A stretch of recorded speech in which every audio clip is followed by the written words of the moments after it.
अपने कोल पेशेंट्स आते हैं सारिਆਂ ਨੂੰ ਇਹ लगता कि आयुर्वेदिक दवाइयां ਦੇ ਜਿਹੜੇ रिजल्ट्स हैगे वो बहुत हौले हौले करके आते हैं, बट इदां दा नहीं हैगा।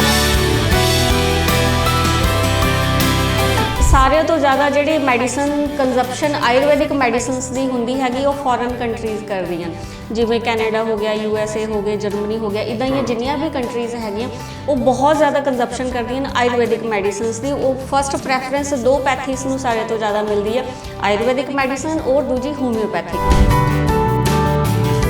उन्हां दा रीज़न ये हैगा क्योंकि ये दोनों ही पैथीज़ इदां दियां हैगियां जिन्हां दे कोई भी साइड इफैक्ट्स तो नहीं होने, नाल दे नाल इन्हां ने किसी होर बीमारी नूं अपने नाल लैके नहीं आना।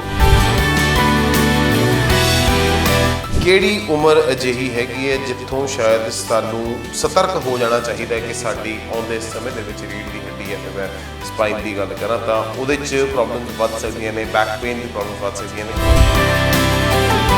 ਜ਼ਰੂਰੀ ਨਹੀਂ ਕਿ ਬੈਕ ਪੇਨ ਤਾਂ ਇੱਕ ਹੀ ਬਿਮਾਰੀ, ਇਸ ਤੋਂ ਰਿਲੇਟਡ ਬਹੁਤ ਸਾਰੀਆਂ ਬਿਮਾਰੀਆਂ ਹੈਗੀਆਂ ਜਿਹੜੀਆਂ ਆਪਾਂ ਨੂੰ ਪ੍ਰੋਪਰਲੀ ਡਾਇਗਨੋਸ ਕਰਵਾ ਲੈਣੀਆਂ ਚਾਹੀਦੀਆਂ ਡਾਕਟਰ ਤੋਂ, ਕਿਉਂਕਿ ਆਪਾਂ ਨੂੰ ਸਿਰਫ ਲੱਛਣ ਇਹ ਲੱਗਦਾ ਕਿ ਆਪਣੀ ਰੀੜ੍ਹ ਦੀ ਹੱਡੀ ਦਰਦ ਕਰ ਰਹੀ ਹੈ, ਲੇਕਿਨ ਉਹਦੇ ਦਰਦ ਦੇ ਕਾਰਨ ਕੀ ਹੈਗੇ, ਉਹਦਾ ਡਾਇਗਨੋਸਿਸ ਕੀ ਹੈ, ਉਹ ਤੁਹਾਨੂੰ ਡਾਕਟਰ ਐਗਜ਼ੈਕਟਲੀ ਦੱਸੇਗਾ। ਅੱਜ ਕੱਲ੍ਹ ਇੱਕ ਬਿਮਾਰੀ ਹੈਗੀ ਓਂਕੋਲੋਜਿਕ ਸਪੌਂਡਿਲਾਈਟਿਸ, ਜਿਹਨੂੰ ਆਪਾਂ ਕਹਿ ਦਿੰਦੇ ਨੇ HLA-B27 ਇੱਦਾਂ ਦੇ ਪੇਸ਼ੈਂਟਸ 'ਚ ਪੋਜ਼ੀਟਿਵ ਆਉਂਦਾ, ਔਰ 90% ਇਹ ਜਿਹੜਾ ਬਿਮਾਰੀ ਹੈਗੀ ਇਹ ਮੁੰਡਿਆਂ ਨੂੰ ਜਾਂ ਜੈਂਟਸ ਨੂੰ ਹੁੰਦੀ ਹੈਗੀ, ਲੇਡੀਜ਼ ਨੂੰ ਬਹੁਤ ਘੱਟ। ਸਾਰਿਆਂ ਤੋਂ ਵੱਧ ਕਾਰਨ ਇਹ ਹੈਗਾ ਕਿ ਆਪਾਂ ਬਹੁਤ ਜ਼ਿਆਦਾ ਪ੍ਰੋਟੀਨ ਸ਼ੇਕਸ ਦੇ ਮਗਰ ਪੈ ਗਏ ਹੋਏ, ਜਿਮ ਜਾਂਦੇ ਨੇ ਔਰ ਬਹੁਤ ਜੋਸ਼ 'ਚ ਬਹੁਤ ਭਾਰੀ ਸਮਾਨ ਚੱਕ ਲੈਂਦੇ ਹੈਗੇ, ਕਈ ਵਾਰੀ ਜਰਕ ਆ ਜਾਂਦੇ ਨੇ, ਡਿਸਕ ਜਿਹੜੀ ਹੈਗੀ ਉਹ ਕਈ ਵਾਰੀ ਰਪਚਰ ਹੋ ਜਾਂਦੀ ਹੈ, ਫਟ ਜਾਂਦੀ ਹੈ ਅੰਦਰੋਂ, ਕਈ ਵਾਰੀ ਸਲਿੱਪ ਹੋ ਜਾਂਦੀ ਹੈ ਆਪਣੀ ਜਗ੍ਹਾ ਤੋਂ। ਆਟੋਇਮਿਊਨ ਡਿਜ਼ੀਜ਼ ਦੀ ਕੈਟੇਗਰੀ 'ਚ ਦੱਸਿਆ ਓਂਕੋਲੋਜਿਕ ਸਪੌਂਡਿਲਾਈਟਿਸ, ਇਹਦੇ 'ਚ ਤਾਂ ਸਾਰੀ ਦੀ ਸਾਰੀ ਰੀੜ੍ਹ ਦੀ ਹੱਡੀ ਜਿਹੜੀ ਹੈ ਜਾਮ ਹੋਣਾ ਸ਼ੁਰੂ ਹੋ ਜਾਂਦੀ ਹੈ। ਮੈਕਸੀਮਮ 80% ਜਿਹੜੇ ਨੇ ਕੈਂਸਰ ਦੇ ਟ੍ਰੀਟਮੈਂਟ ਹੁੰਦੇ, ਚਾਹੇ ਤੁਸੀਂ ਐਲੋਪੈਥਿਕ ਡਾਕਟਰ ਤੋਂ ਲੈ ਰਹੇ ਹੋ, ਠੀਕ ਹੈ, ਲੇਕਿਨ ਤੁਸੀਂ ਕੀ ਪੜ੍ਹੋਗੇ ਉਹਦੇ ਬਾਹਰ ਕਰਕਿਊਮਿਨ ਲਿਖਿਆ ਹੋਇਆ, ਲੇਕਿਨ ਕਰਕਿਊਮਿਨ ਹੈ ਕਿ ਹਲਦੀ ਹੈਗੀ, ਤੇ ਤੁਸੀਂ ਉਹ ਘਰ ਵਾਲੀ ਨਹੀਂ ਖਾ ਕੇ ਬਾਹਰ ਵਾਲੀ ਸ਼ਾਇਦ 2000-5000 ਰੁਪਏ ਕਿਲੋ ਵਾਲੀ ਤੁਸੀਂ ਯੂਜ਼ ਕਰ ਰਹੇ ਹੋ। ਸਰਵਾਈਕਲ ਪ੍ਰੋਬਲਮ ਜਿਹੜੀ ਹੈ ਬਹੁਤ ਜ਼ਿਆਦਾ ਵੱਧ ਚੁੱਕੀ ਹੋਈ ਹੈ। ਕਈ ਵਾਰੀ ਇਹ ਸੁਣਿਆ ਵੀ ਹੈ, ਕਿਹਾ ਵੀ ਜਾਂਦਾ ਕਿ ਸਰਵਾਈਕਲ ਦਾ ਇਲਾਜ ਨਹੀਂ ਹੈ, कि आयुर्वेदिक संभव? बिल्कुल बिल्कुल, आयुर्वेद च बहुत अच्छा तरीका है, मेडिसिन्स बहुत इफेक्टिव हैगी, हर चीज़ का इलाज अवेलेबल होंदा हैगा, लेकिन गल ये है आप बीमार होइए क्यों? परमात्मा ने इत्थे सानू बीमार होने लई नहीं भेजिया हैगा। बिल्कुल।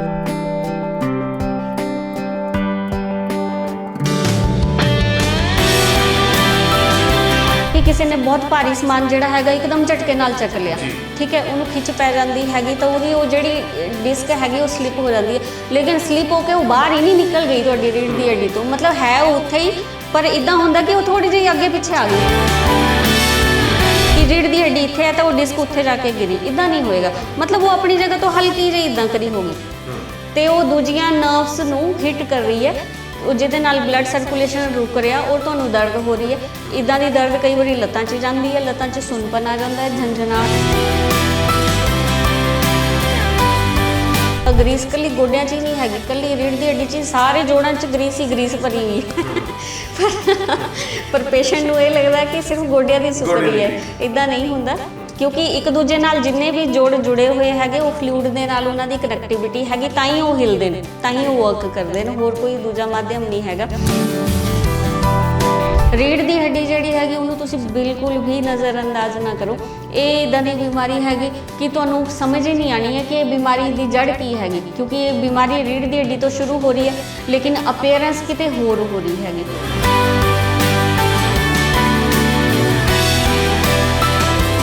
रीढ़ की हड्डी की सर्जरीज एक्चुअली बहुत ज़्यादा रिस्की हैगियां, क्योंकि उसकी ऐसे कोई गारंटी नहीं हैगी, बाद च कई बार पेशेंट बैड रिडन हो जाते। काफ़ी पेशेंट्स जोड़े है वो स्पाइन सर्जरीज करवा भी लेंगे ने, लेकिन वो करवा के भी करवाने तो कुछ टाइम बाद दोबारा फिर वो अपने को आते हैं। अपने को अज भी आप 5 पेशेंट इदा के देखे जिन्होंने ऑपरेशन रीढ़ की हड्डी के ऑलमोस्ट करवाए हुए सी, पहले किसी ने साल पहले, किसी ने 4 महीने पहले, लेकिन वो दर्द जी है वो दोबारा उन्होंने फिर स्टार्ट हो जाता है।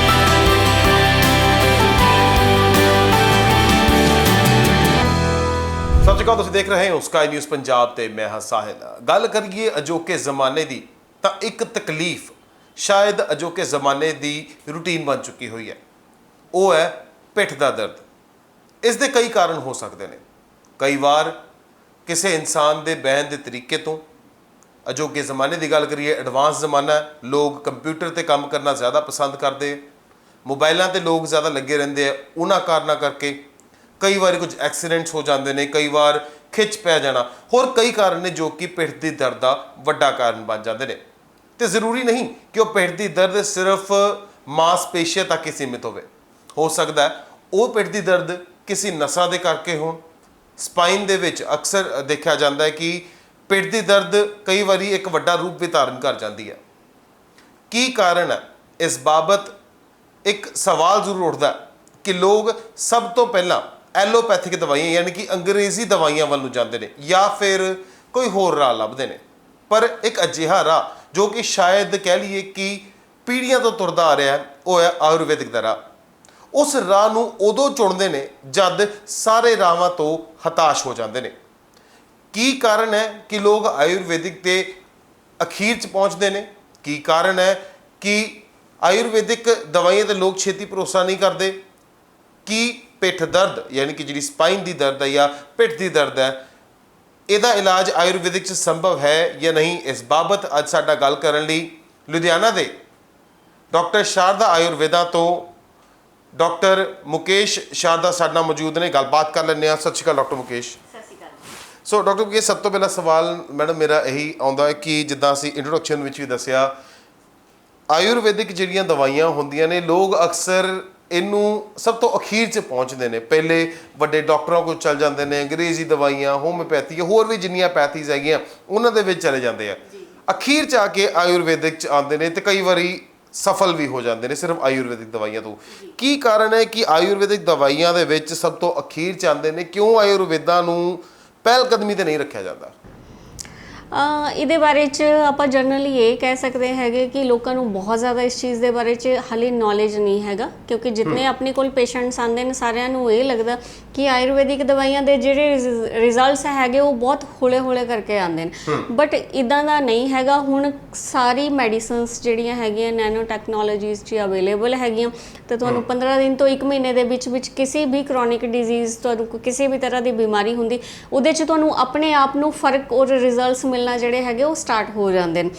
ਪੁਰਾਣੇ ਟਾਈਮ 'ਚ ਇਹ ਚੀਜ਼ਾਂ ਲੋਕ ਘਰ 'ਚ ਹੀ ਕਰ ਲੈਂਦੇ ਸੀ। ਜਿਵੇਂ ਤੁਸੀਂ ਸੁਣਿਆ ਹੋਣਾ ਕਿ ਕਿਸੇ ਨੂੰ ਸੱਟ ਲੱਗੀ, ਫ੍ਰੈਕਚਰ ਹੋ ਗਿਆ ਜੋੜਾਂ 'ਚ, ਰੀੜ੍ਹ ਦੀ ਹੱਡੀ 'ਚ ਕੁਛ ਵੀ, ਕੋਈ ਵੀ ਦਿੱਕਤ ਆ ਗਈ ਤਾਂ ਉਸ ਟਾਈਮ 'ਚ ਲੋਕ ਜਿਵੇਂ ਗਰਮ ਪਾਣੀ 'ਚ ਫਟਕਰੀ ਪਾ ਕੇ ਜਾਂ ਜਿਵੇਂ ਆਪਣੀ ਆਪਾਂ ਕਹਿ ਦਿੰਦੇ ਹਾਂ ਜਿਵੇਂ ਬਣਾ ਲੱਗਿਆ ਹੁੰਦਾ ਜਾਂ ਇੱਦਾਂ ਦੀਆਂ ਹਰਬਸ ਹੁੰਦੀਆਂ ਜਾਂ ਹਾਂ ਉਹਦੇ ਨਾਲ ਸੇਕ ਦੇ ਲੈਂਦੇ ਸੀ, ਜਾਂ ਜਿਵੇਂ ਕਾਸਬੇਲ ਹੁੰਦੀ ਹੈ ਉਹਦੇ ਗਰਮ ਪਾਣੀ 'ਚ ਉਬਾਲ ਕੇ ਉਹਦਾ ਸੇਕ ਦੇ ਲੈਂਦੇ ਸੀ, ਨਾਲ ਹਲਦੀ ਔਰ ਦੁੱਧ ਦੋਨੋਂ ਮਿਕਸ ਕਰਕੇ ਉਹਨੂੰ ਪੀ ਲੈਂਦੇ ਸੀ, ਤਾਂ ਉਹ ਐਜ਼ ਅ ਮੈਡੀਸਨ ਹੀ ਵਰਕ ਕਰਦੀਆਂ ਸੀ। ਲੇਕਿਨ ਹੁਣ ਸ਼ਾਇਦ ਲੋਕਾਂ ਕੋਲ ਇੰਨਾ ਟਾਈਮ ਨਹੀਂ ਹੈਗਾ ਔਰ ਉਹਨਾਂ ਨੂੰ ਇਹ ਲੱਗਦਾ ਕਿ ਇਹ ਛੋਟੀ ਜਿਹੀ ਪ੍ਰੋਬਲਮ ਹੈ ਤਾਂ ਆਪਾਂ ਪਹਿਲੇ ਇੱਕ ਵਾਰੀ ਦਵਾਈ ਲੈਣਾ ਸਟਾਰਟ ਕਰ ਲੈਂਦੇ ਨੇ ਐਲੋਪੈਥਿਕ 'ਚ ਜਾਂ ਕਿਸੇ ਵੀ ਹੋਰ ਚੀਜ਼ 'ਚ, ਤੇ ਆਪਾਂ ਨੂੰ ਜਲਦੀ ਰਿਜ਼ਲਟ ਮਿਲ ਜਾਏਗਾ। ਬਟ ਜਦੋਂ ਬਿਮਾਰੀ ਬਹੁਤ ਕ੍ਰੋਨਿਕ ਹੁੰਦੀ ਹੈ, ਕਿਉਂਕਿ ਇਸ ਤਰ੍ਹਾਂ ਦੀ ਕ੍ਰੋਨਿਕ ਸੈਗਮੈਂਟ ਦੀ ਬਿਮਾਰੀਆਂ ਨੂੰ ਠੀਕ ਹੋਣੇ ਨੂੰ ਟਾਈਮ ਲੱਗ ਜਾਂਦਾ ਹੈ, ਉਹ ਤੁਸੀਂ 2 4 5 ਦਿਨਾਂ 'ਚ 10 ਦਿਨਾਂ 'ਚ ਠੀਕ ਨਹੀਂ ਹੋ ਸਕਦੇ। ਇਸ ਕਰਕੇ ਜ਼ਿਆਦਾਤਰ ਪੇਸ਼ੈਂਟਸ ਜਿਹੜੇ ਹੈਗੇ ਮੈਕਸਿਮਮ ਜਲਦੀ ਠੀਕ ਹੋਣੇ ਦੇ ਚੱਕਰ 'ਚ ਉਹ ਐਲੋਪੈਥਿਕ ਜਾਂ ਹੋਰ ਮੈਡੀਸਨਸ ਜਾਂ ਹੋਰ ਪੈਥੀਜ਼ 'ਚ ਜਾਂਦੇ ਹੈਗੇ। ਜਦੋਂ ਉਹਨਾਂ ਨੂੰ ਉੱਥੇ ਨਹੀਂ ਰਿਜ਼ਲਟ ਮਿਲਦੇ ਫਿਰ ਉਹ ਸਾਰਿਆਂ ਤੋਂ ਲਾਸਟ 'ਚ ਆਯੁਰਵੇਦ 'ਚ ਹੀ ਆਉਂਦੇ ਹੈਗੇ ਕਿ ਹੁਣ ਤਾਂ ਆਪਾਂ ਨੂੰ ਲਾਸਟ ਆਪਸ਼ਨ ਹੀ ਸਰਜਰੀ ਦੱਸੀ ਹੈ ਜਾਂ ਆਪਾਂ ਨੂੰ ਇੰਜੈਕਸ਼ਨਸ ਜਿਹੜੇ ਹੈਗੇ ਸਪਾਈਨ 'ਚ ਜਾਂ ਰੀੜ੍ਹ ਦੀ ਹੱਡੀ 'ਚ ਲਗਾਉਣੇ ਪੈਣਗੇ ਉਹਦੇ ਨਾਲ ਹੀ। ਲੇਕਿਨ ਲੇਕਿਨ ਉਹਦੇ ਨਾਲ ਵੀ ਸਿਰਫ ਪੇਨ ਹੀ ਮੈਨੇਜ ਹੁੰਦੀ ਹੈਗੀ, ਕੋਈ ਤੁਹਾਨੂੰ ਬਹੁਤ ਅੱਛਾ ਰਿਜ਼ਲਟ ਬਹੁਤ ਲੰਬੇ ਸਮੇਂ ਤੱਕ ਨਹੀਂ ਮਿਲਦਾ। ਔਰ ਦੂਜੀ ਗੱਲ, ਕਾਫੀ ਪੇਸ਼ੈਂਟਸ ਜਿਹੜੇ ਹੈਗੇ ਉਹ ਸਪਾਈਨ ਸਰਜਰੀਜ਼ ਕਰਵਾ ਵੀ ਲੈਂਦੇ ਨੇ, ਲੇਕਿਨ ਉਹ ਕਰਵਾਉਣੇ ਤੋਂ ਕੁਛ ਟਾਈਮ ਬਾਅਦ ਦੁਬਾਰਾ ਫਿਰ ਉਹ ਆਪਣੇ ਕੋਲ ਆਉਂਦੇ ਹੈਗੇ। ਆਪਣੇ ਕੋਲ ਅੱਜ ਵੀ ਆਪਾਂ 5 ਪੇਸ਼ੈਂਟ ਇੱਦਾਂ ਦੇ ਦੇਖੇ ਜਿਨ੍ਹਾਂ ਨੇ ਆਪਰੇਸ਼ਨ ਰੀੜ੍ਹ ਦੀ ਹੱਡੀ ਦੇ ਆਲਮੋਸਟ ਕਰਵਾਏ ਹੋਏ ਸੀ ਪਹਿਲੇ, ਕਿਸੇ ਨੇ ਸਾਲ ਪਹਿਲੇ, ਕਿਸੇ ਨੇ 4 ਮਹੀਨੇ ਪਹਿਲੇ, ਲੇਕਿਨ ਉਹ ਦਰਦ ਜਿਹੜੀ ਹੈਗੀ ਉਹ ਦੁਬਾਰਾ ਉਹਨੂੰ ਫਿਰ ਸਟਾਰਟ ਹੋ ਜਾਂਦੀ ਹੈ। ਗੱਲ ਕਰਾਂ ਮੈਂ ਆਯੁਰਵੇਦਾ ਦੀ, ਕਿਉਂਕਿ ਆਯੁਰਵੇਦਾ ਜਿੱਦਾਂ ਤੁਸੀਂ ਵੀ ਜ਼ਿਕਰ ਕੀਤਾ, ਆਪਾਂ ਇੰਟਰੋਡਕਸ਼ਨ ਵਿੱਚ ਵੀ ਕਿਹਾ ਕਿ ਲੰਬੇ ਸਮੇਂ ਤੋਂ ਚੱਲਦਾ ਆ ਰਿਹਾ, ਪੁਰਾਤਨ ਸਮੇਂ ਤੋਂ ਚੱਲਦਾ ਆ ਰਿਹਾ। ਜੇ ਮੈਂ ਅੱਜ ਦੀ ਮੈਡੀਕਲ ਸਾਇੰਸ ਦੀ ਵੀ ਗੱਲ ਕਰਾਂ ਜਾਂ ਫਿਰ ਜਿਹੜਾ ਐਲੋਪੈਥੀ ਜਾਂ ਹੋਰ ਵੀ ਪੈਥੀਜ਼ ਦੀ ਗੱਲ ਕਰਾਂ, ਉਹਦੀ ਜਿਹੜੀ ਰੂਟ ਹੈ, ਜਿਹਨੂੰ ਕਹਿ ਲਈਏ ਜਿਹੜੀ ਜੜ੍ਹ ਹੈ, ਉਹ ਆਯੁਰਵੇਦੇ ਤੋਂ ਹੀ ਸ਼ੁਰੂ ਹੋਈ ਪਈ ਹੈ। ਸ਼ਾਇਦ ਉਹਨਾਂ ਚੀਜ਼ਾਂ ਤੋਂ ਹੀ ਜਿਹੜੀ ਹੈ ਸਾਰੀ ਪੈਥੀਜ਼ ਅੱਗੇ ਆਈਆਂ ਨੇ। ਪਰ ਕੀ ਆਪਾਂ ਇਹਨੂੰ ਮੰਨ ਸਕਦੇ ਹਾਂ ਕਿ ਜਿਸ ਤਰੀਕੇ ਦੇ ਨਾਲ ਬਾਕੀਆਂ ਦਵਾਈਆਂ ਦਾ ਪ੍ਰਚਾਰ ਹੁੰਦਾ ਜਾਂ ਬਾਕੀ ਪੈਥੀਜ਼ ਦਾ ਪ੍ਰਚਾਰ ਹੁੰਦਾ ਆ ਰਿਹਾ, ਇਹ ਵੀ ਮੰਨ ਸਕਦੇ ਕਿ ਸ਼ਾਇਦ ਆਯੁਰਵੈਦਿਕ ਦਵਾਈਆਂ ਦਾ ਜਾਂ ਆਯੁਰਵੈਦਿਕ ਤਕਨੀਕਾਂ ਦਾ ਇੰਨਾ ਪ੍ਰਚਾਰ ਹੀ ਨਹੀਂ ਹੋਇਆ ਕਿ ਲੋਕਾਂ ਨੂੰ ਇਸ ਚੀਜ਼ ਦੀ ਨੌਲੇਜ ਬਣ ਸਕੇ? ਕਿਉਂਕਿ ਤੁਸੀਂ ਵੀ ਕਿਹਾ ਕਿ ਨੌਲੇਜ ਲੋਕਾਂ ਨੂੰ ਇੰਨੀ ਨਹੀਂ ਹੈ। ਕੀ ਮੰਨ ਸਕਦੇ ਆ ਕਿ ਕਿਤੇ ਨਾ ਕਿਤੇ ਆਯੁਰਵੈਦਿਕ ਜਿਹੜੀਆਂ ਦਵਾਈਆਂ ਨੇ, ਆਯੁਰਵੈਦਿਕ ਟੈਕਨੀਕਸ ਨੇ, ਉਹਦਾ ਪ੍ਰਚਾਰ ਹੀ ਚੱਜ ਨਾਲ ਨਹੀਂ ਹੋਇਆ? ਹਾਂ, ਆਪਾਂ ਕਹਿ ਸਕਦੇ ਹੈਗੇ, ਕਿਉਂਕਿ ਆਯੁਰਵੇਦ ਦਾ ਦੁਬਾਰਾ ਜੇ ਪ੍ਰਚਾਰ ਕੀਤਾ ਹੈ ਤਾਂ ਉਹ ਸਵਾਮੀ ਰਾਮਦੇਵ ਜੀ ਨੇ ਆ ਕੇ ਹੀ ਕੀਤਾ ਹੈਗਾ। ਉਸ ਤੋਂ ਪਹਿਲੇ ਲੋਕ ਬਿਲਕੁਲ ਭੁੱਲ ਚੁੱਕੇ ਸੀ। ਔਰ ਸਵਾਮੀ ਰਾਮਦੇਵ ਜੀ ਜਦੋਂ ਆਏ ਤਾਂ 10 ਸਾਲਾਂ ਦੇ ਅੰਦਰ ਕਾਫੀ ਬੂਮ ਆਇਆ ਇੰਡੀਆ 'ਚ ਆਯੁਰਵੈਦਿਕ ਮੈਡੀਸਿਨਸ ਨੂੰ ਲੈ ਕੇ, ਔਰ ਕਾਫੀ ਕ੍ਰਿਟੀਕਲ ਕ੍ਰੋਨਿਕ ਬਿਮਾਰੀਆਂ ਜਿਹੜੀਆਂ ਹੈਗੀਆਂ ਠੀਕ ਹੋਣਾ ਵੀ ਸ਼ੁਰੂ ਹੋਈਆਂ, ਔਰ ਕੁਝ ਬਿਮਾਰੀਆਂ ਜਿਹੜੀਆਂ ਹੈਗੀਆਂ ਉਹਨਾਂ ਦੀ ਮੈਨੇਜਮੈਂਟ ਵੀ ਸਟਾਰਟ ਹੋਈ, ਉਹ ਵੀ ਆਯੁਰਵੈਦਿਕ ਮੈਡੀਸਿਨਸ ਦੇ ਨਾਲ। ਲੇਕਿਨ ਹੁਣ ਆਫਟਰ ਕੋਵਿਡ ਜਿਹੜਾ ਹੈਗਾ, ਇਹ ਆਯੁਰਵੇਦ ਜਿਹੜਾ ਹੈਗਾ ਬਹੁਤ ਜ਼ਿਆਦਾ ਲਾਈਮਲਾਈਟ 'ਚ ਹੀ ਆਇਆ, ਔਰ ਪੂਰਾ ਵਰਲਡ ਇਹਨੂੰ ਐਕਸੈਪਟੈਂਸ ਦੇ ਰਿਹਾ ਹੈਗਾ ਕਿ ਹੁਣ, ਕਿਉਂਕਿ ਦੇਖੋ ਤੁਸੀਂ ਅਗਰ ਆਪਾਂ ਵੈਸਟਰਨ ਮੈਡੀਕੇਸ਼ਨਸ ਦੀ ਗੱਲ ਕਰੀਏ ਤਾਂ ਛੋਟੀ ਤੋਂ ਛੋਟੀ ਬਿਮਾਰੀ ਤੋਂ ਲੈ ਕੇ ਵੱਡੀ ਤੋਂ ਵੱਡੀ ਬਿਮਾਰੀ ਤੱਕ ਤੁਹਾਨੂੰ ਸਾਰੀ ਉਮਰ ਲਈ ਦਵਾਈਆਂ ਖਾਣੀਆਂ ਹੀ ਪੈਣੀਆਂ। ਚਾਹੇ ਤੁਹਾਨੂੰ ਕਬਜ਼ ਦੀ ਪ੍ਰੋਬਲਮ ਹੈ, ਚਾਹੇ ਤੁਹਾਨੂੰ ਥਾਇਰਾਇਡ ਹੈ, ਚਾਹੇ ਤੁਹਾਨੂੰ BP ਹੈ, ਸ਼ੂਗਰ ਹੈ, ਕੁਝ ਵੀ ਇੱਦਾਂ ਦੀ, ਚਾਹੇ ਤੁਹਾਨੂੰ ਗਠੀਆ ਹੋ ਗਿਆ ਜਾਂ ਰੀੜ੍ਹ ਦੀ ਹੱਡੀ ਦਾ ਵੀ ਇੱਕ ਗਠੀਆ ਹੁੰਦਾ ਜਿਹਨੂੰ ਐਂਕੀਲੋਜਿੰਗ ਸਪੌਂਡਿਲਾਈਟਿਸ ਆਪਾਂ ਕਹਿ ਦਿੰਦੇ ਨੇ, ਜਿਨ੍ਹਾਂ ਦਾ HLA-B27 ਟੈਸਟ ਪੋਜ਼ਿਟਿਵ ਆਉਂਦਾ, ਉਹਨਾਂ ਨੂੰ ਵੀ ਇਹੀ ਕਹਿ ਦਿੱਤਾ ਜਾਂਦਾ ਕਿ ਸਾਰੀ ਉਮਰ ਤੁਹਾਨੂੰ ਖਾਣੀ ਹੀ ਪੈਣੀ ਹੈਗੀ ਦਵਾਈ। ਤਾਂ ਉਹਨਾਂ ਕੋਲ ਛੋਟੀ ਤੋਂ ਛੋਟੀ ਬਿਮਾਰੀ ਤੋਂ ਲੈ ਕੇ ਵੱਡੀ ਤੋਂ ਵੱਡੀ ਬਿਮਾਰੀ ਦਾ ਇਲਾਜ ਕੁਝ ਨਹੀਂ ਹੈਗਾ, ਸਿਰਫ ਮੈਨੇਜਮੈਂਟ ਹੈਗੀ ਲੰਬੇ ਸਮੇਂ ਤੱਕ। ਔਰ ਦੂਜੀ ਗੱਲ ਉਹ ਕਿ ਉਹ ਜ਼ਿਆਦਾ ਖਾਣੇ ਪੀਣੇ 'ਚ ਪਰਹੇਜ਼ ਨਹੀਂ ਦੱਸਦੇ, ਲੇਕਿਨ ਇਹ ਇੱਕ ਆਮ ਚੀਜ਼ ਹੈਗੀ, ਤੁਹਾਨੂੰ ਸਮਝਣਾ ਪਏਗਾ ਕਿ ਤੁਹਾਡੀ ਬਿਮਾਰੀ ਦਾ ਰੂਟ ਕਾਜ਼ ਕੀ ਹੈ, ਕਾਰਨ ਕੀ ਹੈਗਾ, ਔਰ ਕਿਆ ਤੁਸੀਂ ਸਹੀ ਮਾਇਨੇ 'ਚ ਉਸ ਬਿਮਾਰੀ ਨੂੰ ਠੀਕ ਕਰਨਾ ਚਾਹੁੰਦੇ ਹੋ। ਜੇ ਠੀਕ ਕਰਨਾ ਚਾਹੁੰਦੇ ਹੋ ਤਾਂ ਤੁਹਾਨੂੰ ਉਸ ਬਿਮਾਰੀ ਲਈ ਥੋੜ੍ਹਾ ਜਿਹਾ ਫੂਡ 'ਚ, ਲਾਈਫ ਸਟਾਈਲ 'ਚ ਕੰਪਰੋਮਾਈਜ਼ ਕਰਨਾ ਹੀ ਪੈਣਾ। ਇੱਦਾਂ ਨਹੀਂ ਹੋ ਸਕਦਾ ਕਿ ਤੁਸੀਂ ਦਵਾਈ ਸਹੀ ਖਾ ਰਹੇ ਹੋ ਲੇਕਿਨ ਆਪਾਂ ਖਾਣਾ ਉੱਦਾਂ ਦਾ ਖਾ ਰਹੇ ਜੋ ਉਸ ਬਿਮਾਰੀ ਨੂੰ ਬੜਾਵਾ ਦੇ ਰਿਹਾ, ਤਾਂ ਉਹ ਪੋਸੀਬਲ ਨਹੀਂ ਹੁੰਦੀ ਹੈਗੀ ਚੀਜ਼। ਇਸ ਕਰਕੇ ਆਯੁਰਵੇਦ ਮੈਡੀਸਿਨਸ ਜਿਹੜੀਆਂ ਹੈਗੀਆਂ, ਸਾਰਿਆਂ ਤੋਂ ਪਹਿਲੇ ਪ੍ਰੈਫਰੈਂਸ ਹੁੰਦੀ ਹੈ ਕਿ ਪੇਸ਼ੈਂਟ ਉਹੀ ਇਸ ਚੀਜ਼ ਨੂੰ ਅਪਣਾਏ ਜਿਹੜਾ ਖਾਣੇ 'ਚ ਨਾਲ ਪਰਹੇਜ਼ ਕਰ ਸਕਦਾ ਹੋਵੇ। ਜੇ ਮੈਂ ਗੱਲ ਕਰਾਂ ਖਾਸ ਕਰਕੇ ਸ਼ਾਰਦਾ ਆਯੁਰਵੇਦਾ ਦੀ, ਕਿਉਂਕਿ ਨਾਮ ਵੀ ਅਸੀਂ ਕਾਫੀ ਸੁਣ ਕੇ ਸ਼ਾਇਦ ਤਾਂ ਹੀ ਇੱਥੇ ਜੀ ਤੁਹਾਡੇ ਕੋਲ ਪਹੁੰਚੇ ਆ, ਸੋ ਇਹਦੇ ਵਿੱਚ ਕੀ ਆਪਾਂ ਮੰਨ ਸਕਦੇ, ਕਿਉਂਕਿ ਤੁਹਾਡੀ ਦਵਾਈਆਂ ਨੂੰ ਲੈ ਕੇ ਲੋਕ ਵੀ ਕਹਿੰਦੇ ਨੇ, ਸੋ ਤੁਹਾਡੀਆਂ ਦਵਾਈਆਂ 'ਚ ਇਹੋ ਜਿਹਾ ਕੀ ਹੈਗਾ ਜਿਹਦੇ ਨਾਲ ਕਹਿ ਲਈਏ ਕਿ ਮਰੀਜ਼ ਠੀਕ ਹੋ ਜਾਂਦਾ, ਕਿ ਬਾਕੀ ਪੈਥੀਜ਼ ਤੋਂ ਥੋੜ੍ਹਾ ਜਿਹਾ ਪਰਹੇਜ਼ ਕਰਕੇ ਤੇ ਪਹੁੰਚ ਜਾਂਦੇ ਨੇ? ਆਪਣੀ ਮੈਡੀਸਨ, ਚਲੋ ਆਪਾਂ ਇਹ ਕਹਿ ਸਕਦੇ ਹਾਂ ਕਿ ਪ੍ਰਮਾਤਮਾ ਦੀ ਕਿਰਪਾ ਹੈਗੀ, ਲੇਕਿਨ ਆਯੁਰਵੈਦਿਕ ਮੈਡੀਸਿਨਸ ਤੁਸੀਂ ਜ਼ਰੂਰੀ ਨਹੀਂ ਕਿ ਆਪਣੇ ਤੋਂ ਲੈ ਰਹੇ ਹੋ, ਤੁਸੀਂ ਕਿਤੋਂ ਵੀ ਲਓਗੇ ਤੁਹਾਨੂੰ ਰਿਜ਼ਲਟ ਮਿਲਦੇ ਹੀ ਮਿਲਦੇ ਹੈਗੇ। ਚਾਹੇ ਕੋਈ ਵੀ ਡਾਕਟਰ ਹੈਗਾ, ਚਾਹੇ ਡਾਕਟਰ ਵਾਤਸੈਨ ਹੈਗੇ ਜਾਂ ਜੀਵਾ ਦੇ ਹੈਗੇ, ਜਾਂ ਤੁਸੀਂ ਕਿਸੇ ਵੀ ਆਯੁਰਵੈਦਿਕ ਡਾਕਟਰ 'ਚ ਪੂਰੇ ਵਰਲਡ 'ਚ ਕਿਤੇ ਵੀ ਚਲੇ ਜਾਓ, ਤੁਹਾਨੂੰ ਬਹੁਤ ਅੱਛੇ ਰਿਜ਼ਲਟ ਮਿਲਣੇ ਨੇ। ਔਰ ਹੈਰਾਨੀ ਦੀ ਗੱਲ ਇਹ ਹੈਗੀ ਕਿ ਸ਼ਾਇਦ ਇੱਥੇ ਲੋਕਾਂ ਨੂੰ ਇਹ ਨਹੀਂ ਪਤਾ ਕਿ ਸਾਰਿਆਂ ਤੋਂ ਜ਼ਿਆਦਾ ਜਿਹੜੀ ਮੈਡੀਸਨ ਕੰਜ਼ਪਸ਼ਨ ਆਯੁਰਵੈਦਿਕ ਮੈਡੀਸਿਨਸ ਦੀ ਹੁੰਦੀ ਹੈਗੀ, ਉਹ ਫੋਰਨ ਕੰਟਰੀਜ਼ ਕਰਦੀਆਂ, ਜਿਵੇਂ ਕੈਨੇਡਾ ਹੋ ਗਿਆ, USA ਹੋ ਗਏ, ਜਰਮਨੀ ਹੋ ਗਿਆ, ਇੱਦਾਂ ਹੀ ਜਿੰਨੀਆਂ ਵੀ ਕੰਟਰੀਜ਼ ਹੈਗੀਆਂ ਉਹ ਬਹੁਤ ਜ਼ਿਆਦਾ ਕੰਜ਼ਪਸ਼ਨ ਕਰਦੀਆਂ ਨੇ ਆਯੁਰਵੈਦਿਕ ਮੈਡੀਸਿਨਸ ਦੀ। ਉਹ ਫਸਟ ਪ੍ਰੈਫਰੈਂਸ ਦੋ ਪੈਥੀਸ ਨੂੰ ਸਾਰੇ ਤੋਂ ਜ਼ਿਆਦਾ ਮਿਲਦੀ ਹੈ, ਆਯੁਰਵੈਦਿਕ ਮੈਡੀਸਨ ਔਰ ਦੂਜੀ ਹੋਮਿਓਪੈਥਿਕ। ਉਹਨਾਂ ਦਾ ਰੀਜ਼ਨ ਇਹ ਹੈਗਾ ਕਿਉਂਕਿ ਇਹ ਦੋਨੋਂ ਹੀ ਪੈਥੀਸ ਇੱਦਾਂ ਦੀਆਂ ਹੈਗੀਆਂ ਜਿਨ੍ਹਾਂ ਦੇ ਕੋਈ ਵੀ ਸਾਈਡ ਇਫੈਕਟਸ ਤਾਂ ਨਹੀਂ ਹੋਣੇ, ਨਾਲ ਦੇ ਨਾਲ ਇਹਨਾਂ ਨੇ ਕਿਸੇ ਹੋਰ ਬਿਮਾਰੀ ਨੂੰ ਆਪਣੇ ਨਾਲ ਲੈ ਕੇ ਨਹੀਂ ਆਣਾ। ਤੇ ਜੋ ਵੀ ਤੁਸੀਂ ਕਿਸੇ ਵੀ ਬਿਮਾਰੀ ਲਈ ਆਯੁਰਵੈਦਿਕ ਟ੍ਰੀਟਮੈਂਟ ਲੈਂਦੇ ਹੋ, ਉਹ ਇੱਕ ਬਿਮਾਰੀ ਤਾਂ ਠੀਕ ਕਰਦਾ ਹੀ ਹੈ, ਨਾਲ ਦੇ ਨਾਲ ਜੇ ਤੁਹਾਨੂੰ 2-4 ਹੋਰ ਵੀ ਪ੍ਰੋਬਲਮਸ ਹੈਗੀਆਂ ਤਾਂ ਉਹ ਵੀ ਠੀਕ ਕਰਦੇ ਨੇ। ਕਿਉਂਕਿ ਆਯੁਰਵੈਦਿਕ ਜਿਹੜੀ ਮੈਡੀਸਨ ਦਾ ਕੰਮ ਕਰਨੇ ਦਾ ਤਰੀਕਾ ਹੈਗਾ, ਉਹ ਆਪਾਂ ਇੱਕ ਸਿੰਗਲ ਆਬਜੈਕਟ ਜਾਂ ਆਰਗਨ ਨੂੰ ਲੈ ਕੇ ਕੰਮ ਨਹੀਂ ਕਰਦੇ। ਆਪਣੇ 'ਚ ਆਯੁਰਵੇਦ 'ਚ ਇਹ ਮੰਨਣਾ ਹੈ ਕਿ ਤੁਹਾਡਾ ਸਾਰਾ ਸਰੀਰ ਜਿਹੜਾ ਹੈਗਾ ਉਹ ਇਕੱਠਾ ਇੱਕ ਕੋਲੈਬੋਰੇਸ਼ਨ 'ਚ ਕੰਮ ਕਰਦਾ, ਜਿਵੇਂ ਇੱਕ ਟੀਮ ਮਿਲ ਕੇ ਕੰਮ ਕਰਦੀ ਹੈ। ਤਾਂ ਇਹਦੇ 'ਚ ਇੱਦਾਂ ਨਹੀਂ ਹੋ ਸਕਦਾ ਕਿ ਆਪਾਂ ਇੱਕ ਚੀਜ਼ ਦਾ ਵੱਖਰਾ ਇਲਾਜ ਕਰਾਂਗੇ, ਦੂਜੀ ਦਾ ਵੱਖਰਾ ਕਰਾਂਗੇ। ਔਰ ਜਿਹੜਾ ਆਪਾਂ ਟ੍ਰੀਟਮੈਂਟ ਕਰਦੇ ਹੈਗੇ, ਉਹ ਆਪਣਾ ਸਾਰੇ ਤੋਂ ਪਹਿਲੇ ਡੀਟੌਕਸੀਫਿਕੇਸ਼ਨ ਦਾ ਪ੍ਰੋਸੈਸ ਰਹਿੰਦਾ ਹੈ। ਜਦੋਂ ਸਰੀਰ ਅੰਦਰੋਂ ਪੂਰਾ ਸਾਫ਼ ਹੋ ਜਾਂਦਾ ਤਾਂ ਉਹਦੀ ਹੀਲਿੰਗ ਕੈਪੈਸਿਟੀ ਵੱਧ ਜਾਂਦੀ ਹੈਗੀ। ਆਪਾਂ ਗੱਲ ਕਰੀਏ ਜਿੱਦਾਂ ਆਪਾਂ ਰੀੜ੍ਹ ਦੀ ਹੱਡੀ ਦਾ ਜ਼ਿਕਰ ਸ਼ੁਰੂਆਤ 'ਚ ਕੀਤਾ ਕਿ ਬੈਕ ਪੇਨ ਅੱਜ ਕੱਲ੍ਹ ਦੇ ਜ਼ਮਾਨੇ ਸ਼ਾਇਦ ਬਹੁਤ ਆਮ ਜੀ ਬਿਮਾਰੀ ਹੈ। ਇਹਨੂੰ ਜੇ ਇੱਕ ਨੋਰਮਲ ਭਾਸ਼ਾ 'ਚ ਗੱਲ ਕੀਤੀ ਜਾਵੇ, ਕਿਉਂਕਿ ਇੱਕ ਇਨਸਾਨ ਦੀ ਜ਼ਿੰਦਗੀ 'ਚ ਬਚਪਨ ਵੀ ਆਉਂਦਾ, ਜਵਾਨੀ ਵੀ ਆਉਂਦੀ, ਫਿਰ ਬੁਢੇਪਾ ਆਉਂਦਾ, ਕਿਹੜੀ ਉਮਰ ਅਜਿਹੀ ਹੈਗੀ ਹੈ ਜਿੱਥੋਂ ਸ਼ਾਇਦ ਸਾਨੂੰ ਸਤਰਕ ਹੋ ਜਾਣਾ ਚਾਹੀਦਾ ਹੈ ਕਿ ਸਾਡੀ ਆਉਂਦੇ ਸਮੇਂ ਦੇ ਵਿੱਚ ਰੀੜ੍ਹ ਦੀ ਹੱਡੀ, ਜਾਂ ਫਿਰ ਮੈਂ ਸਪਾਈਨ ਦੀ ਗੱਲ ਕਰਾਂ ਤਾਂ ਉਹਦੇ 'ਚ ਪ੍ਰੋਬਲਮਸ ਵੱਧ ਸਕਦੀਆਂ ਨੇ, ਬੈਕ ਪੇਨ ਦੀ ਪ੍ਰੋਬਲਮਸ ਵੱਧ ਸਕਦੀਆਂ ਨੇ? ਕਿਹੜੀ ਉਮਰ ਹੈਗੀ ਹੈ ਜਿੱਥੋਂ ਆਪਾਂ ਨੂੰ ਸ਼ੁਰੂਆਤ ਕਰ ਦੇਣੀ ਚਾਹੀਦੀ ਕਿ ਹੁਣ ਸਾਨੂੰ ਲੋੜ ਹੈ, ਅਸੀਂ ਇਹਨੂੰ ਮਤਲਬ ਇਹਦਾ ਪਰਹੇਜ਼ ਜਿਹੜੀ ਸ਼ੁਰੂ ਕਰ ਦਈਏ? ਦੇਖੋ ਬੈਕ ਪੇਨ ਸਪਾਈਨ ਮਤਲਬ ਜ਼ਰੂਰੀ ਨਹੀਂ ਕਿ ਬੈਕ ਪੇਨ ਤਾਂ ਇੱਕ ਹੀ ਬਿਮਾਰੀ, ਇਹ ਤੋਂ ਰਿਲੇਟਡ ਬਹੁਤ ਸਾਰੀਆਂ ਬਿਮਾਰੀਆਂ ਹੈਗੀਆਂ ਜਿਹੜੀਆਂ ਆਪਾਂ ਨੂੰ ਪ੍ਰੋਪਰਲੀ ਡਾਇਗਨੋਸ ਕਰਵਾ ਲੈਣੀਆਂ ਚਾਹੀਦੀਆਂ ਡਾਕਟਰ ਤੋਂ, ਕਿਉਂਕਿ ਆਪਾਂ ਨੂੰ ਸਿਰਫ ਲੱਛਣ ਇਹ ਲੱਗਦਾ ਕਿ ਆਪਣੀ ਰੀੜ੍ਹ ਦੀ ਹੱਡੀ ਦਰਦ ਕਰ ਰਹੀ ਹੈ, ਲੇਕਿਨ ਉਹਦੇ ਦਰਦ ਦੇ ਕਾਰਨ ਕੀ ਹੈਗੇ, ਉਹਦਾ ਡਾਇਗਨੋਸਿਸ ਕੀ ਹੈ, ਉਹ ਤੁਹਾਨੂੰ ਡਾਕਟਰ ਐਗਜ਼ੈਕਟਲੀ ਦੱਸੇਗਾ। ਹੁਣ ਸਤਰਕ ਹੋਣੇ ਦੀ ਜ਼ਰੂਰਤ ਜਿਹੜੀ ਹੈਗੀ ਉਹ ਕਦੋਂ ਤੋਂ ਹੈਗੀ, ਮੈਂ ਕਹੂੰਗੀ ਕਿ ਬਚਪਨ ਤੋਂ ਹੀ ਹੈਗੀ। ਠੀਕ ਹੈ, ਸਾਰਿਆਂ ਤੋਂ ਵੱਡੀ ਰਿਸਪੌਂਸਿਬਿਲਟੀ ਹੈ ਪੇਰੈਂਟਸ ਦੀ, ਕਿਉਂਕਿ ਤੁਸੀਂ ਅੱਜ ਦੇ ਟਾਈਮ 'ਚ ਦੇਖ ਲਓ ਕੋਈ ਵੀ ਛੋਟਾ ਬੱਚਾ ਜਿਹੜਾ ਹੈਗਾ ਉਹ ਬਾਹਰ ਧੁੱਪ 'ਚ ਨਹੀਂ ਖੇਲਦਾ ਜਾ ਕੇ, ਔਰ ਸਾਰੇ ਬੱਚੇ ਲੇਟ ਉੱਠਦੇ ਨੇ, 7 8 9 ਵਜੇ ਤੋਂ ਬਾਅਦ ਉੱਠਦੇ ਹੈਗੇ ਕੋਈ ਵੀ। ਔਰ ਸਾਰੇ ਤੋਂ ਵੱਡੀ ਗੱਲ, ਜਿਹੜੇ ਆਪਾਂ ਮਿਲਕ ਪ੍ਰੋਡਕਟ ਕੰਜ਼ਿਊਮ ਕਰਦੇ ਨੇ ਨਾ, ਤੁਹਾਨੂੰ ਵੀ ਪਤਾ ਹੈ ਕਿ ਉਹ ਸਾਰਿਆਂ ਦੇ ਵਿੱਚ ਆਪਾਂ ਨੇ ਘਰ ਤਾਂ ਕਿਸੇ ਨੇ ਗਾਈਆਂ ਮੱਝਾਂ ਰੱਖੀਆਂ ਨਹੀਂ ਹੈ, ਤੇ ਉਹਦੇ 'ਚ ਉਹ ਸਿੰਥੈਟਿਕ ਚੀਜ਼ਾਂ ਬਹੁਤ ਜ਼ਿਆਦਾ ਮਿਲਾਵਟੀ ਹੈਗੀਆਂ ਜਿਹੜੀਆਂ ਪਹਿਲਾਂ ਕੈਲਸ਼ੀਅਮ ਦਿੰਦੀਆਂ ਸੀ, ਬਟ ਹੁਣ ਉਹ ਬਾਡੀ ਤੋਂ ਕੈਲਸ਼ੀਅਮ ਨੂੰ ਕੱਢ ਲੈਂਦੀਆਂ ਨੇ, ਉਹ ਆਪਣਾ ਪੀਐਚ ਲੈਵਲ ਹੈ ਉਹਨੂੰ ਬਿਲਕੁਲ ਉਹ ਕਰ ਦਿੰਦੀਆਂ ਹੈਗੀਆਂ। ਅੱਜ ਕੱਲ੍ਹ ਦਾ ਦੁੱਧ ਐਸਿਡਿਕ ਹੁੰਦਾ ਹੈਗਾ, ਪੁਰਾਣੇ ਟਾਈਮ ਵਾਲਾ ਦੁੱਧ ਐਲਕਲਾਈਨ ਸੀ। ਠੀਕ ਹੈ, ਤੇ ਆਪਾਂ ਧੁੱਪ ਸੇਕਦੇ ਨਹੀਂ, ਵਿਟਾਮਿਨ ਡੀ ਆਪਾਂ ਲੈਣੀ ਨਹੀਂ, ਫਿਰ ਆਪਾਂ ਕੀ ਕਰਦੇ ਹੈਗੇ ਸ਼ਾਰਟਸ ਦਿੰਦੇ ਨੇ ਵਿਟਾਮਿਨ ਡੀ ਦੇ, ਜਾਂ ਮਤਲਬ ਆਪਾਂ ਦੁਕਾਨ ਤੋਂ ਜਾ ਕੇ ਆਪਣੇ ਆਪ ਹੀ ਲੈ ਲੈਂਦੇ ਨੇ। ਤਾਂ ਹੁਣ ਜਿਹੜੇ ਸ਼ਾਰਟਸ ਲਗਾਤਾਰ ਤੁਸੀਂ ਲੈਂਦੇ ਹੋ, ਉਹਦੇ ਸਾਈਡ ਇਫੈਕਟਸ ਕੀ ਹੈਗੇ, ਅੱਜ ਕੱਲ੍ਹ ਛੋਟੇ ਛੋਟੇ ਬੱਚਿਆਂ ਨੂੰ ਹਾਰਟ ਅਟੈਕਸ ਆ ਰਹੇ ਨੇ, ਕਿਉਂਕਿ ਉਹ ਆਪਣੇ ਹਾਰਟ ਦੇ ਚੈਨਲਸ ਨੂੰ ਬਲੌਕ ਕਰਦੇ ਹੈਗੇ। ਐਕਸਟਰਾ ਕੈਲਸੀਫਿਕੇਸ਼ਨ ਕਿਸੇ ਵੀ ਚੀਜ਼ ਦੀ ਹੋਏਗੀ ਉਹ ਬਲੌਕੇਜ ਕ੍ਰੀਏਟ ਕਰੇਗੀ। ਠੀਕ ਹੈ, ਆਪਣਾ ਖਾਣਾ ਪੀਣਾ ਸਹੀ ਨਹੀਂ ਹੈਗਾ, ਆਪਾਂ ਬੱਚਿਆਂ ਨੂੰ ਘਿਓ ਨਹੀਂ ਦਿੰਦੇ ਬਹੁਤ ਜ਼ਿਆਦਾ, ਘਰ ਦਾ ਕੱਢਿਆ ਮੱਖਣ ਨਹੀਂ ਦਿੰਦੇ ਹੈਗੇ। ਠੀਕ ਹੈ, ਤੇ ਆਪਾਂ ਜਿਹੜੇ ਆਇਲਸ ਯੂਜ਼ ਕਰਦੇ ਨੇ ਉਹ ਰਿਫਾਈਨਡ ਜਾਂ ਪ੍ਰੋਸੈਸਡ ਆਇਲ ਯੂਜ਼ ਕਰਦੇ ਨੇ, ਆਪਾਂ ਜਿਵੇਂ ਆਪਣੇ ਪੁਰਾਣੇ ਟਾਈਮ 'ਚ ਆਇਲਸ ਯੂਜ਼ ਕਰਦੇ ਸੀ ਉਹ ਚੀਜ਼ ਨਹੀਂ ਕਰਦੇ। ਆਪਣੇ ਬੱਚੇ ਅੱਜ ਕੱਲ੍ਹ ਇਨਡੋਰ ਗੇਮਸ ਖੇਲਦੇ ਨੇ, ਆਊਟਡੋਰ ਬਹੁਤ ਘੱਟ ਖੇਲਦੇ ਹੈਗੇ। ਜ਼ਮਾਨਾ ਐਡਵਾਂਸ ਹੋ ਗਿਆ, ਲੋਕ ਮੋਬਾਈਲਸ ਤੇ ਜ਼ਿਆਦਾ ਬੱਚੇ ਬਿਜ਼ੀ ਹੋ ਗਏ ਨੇ।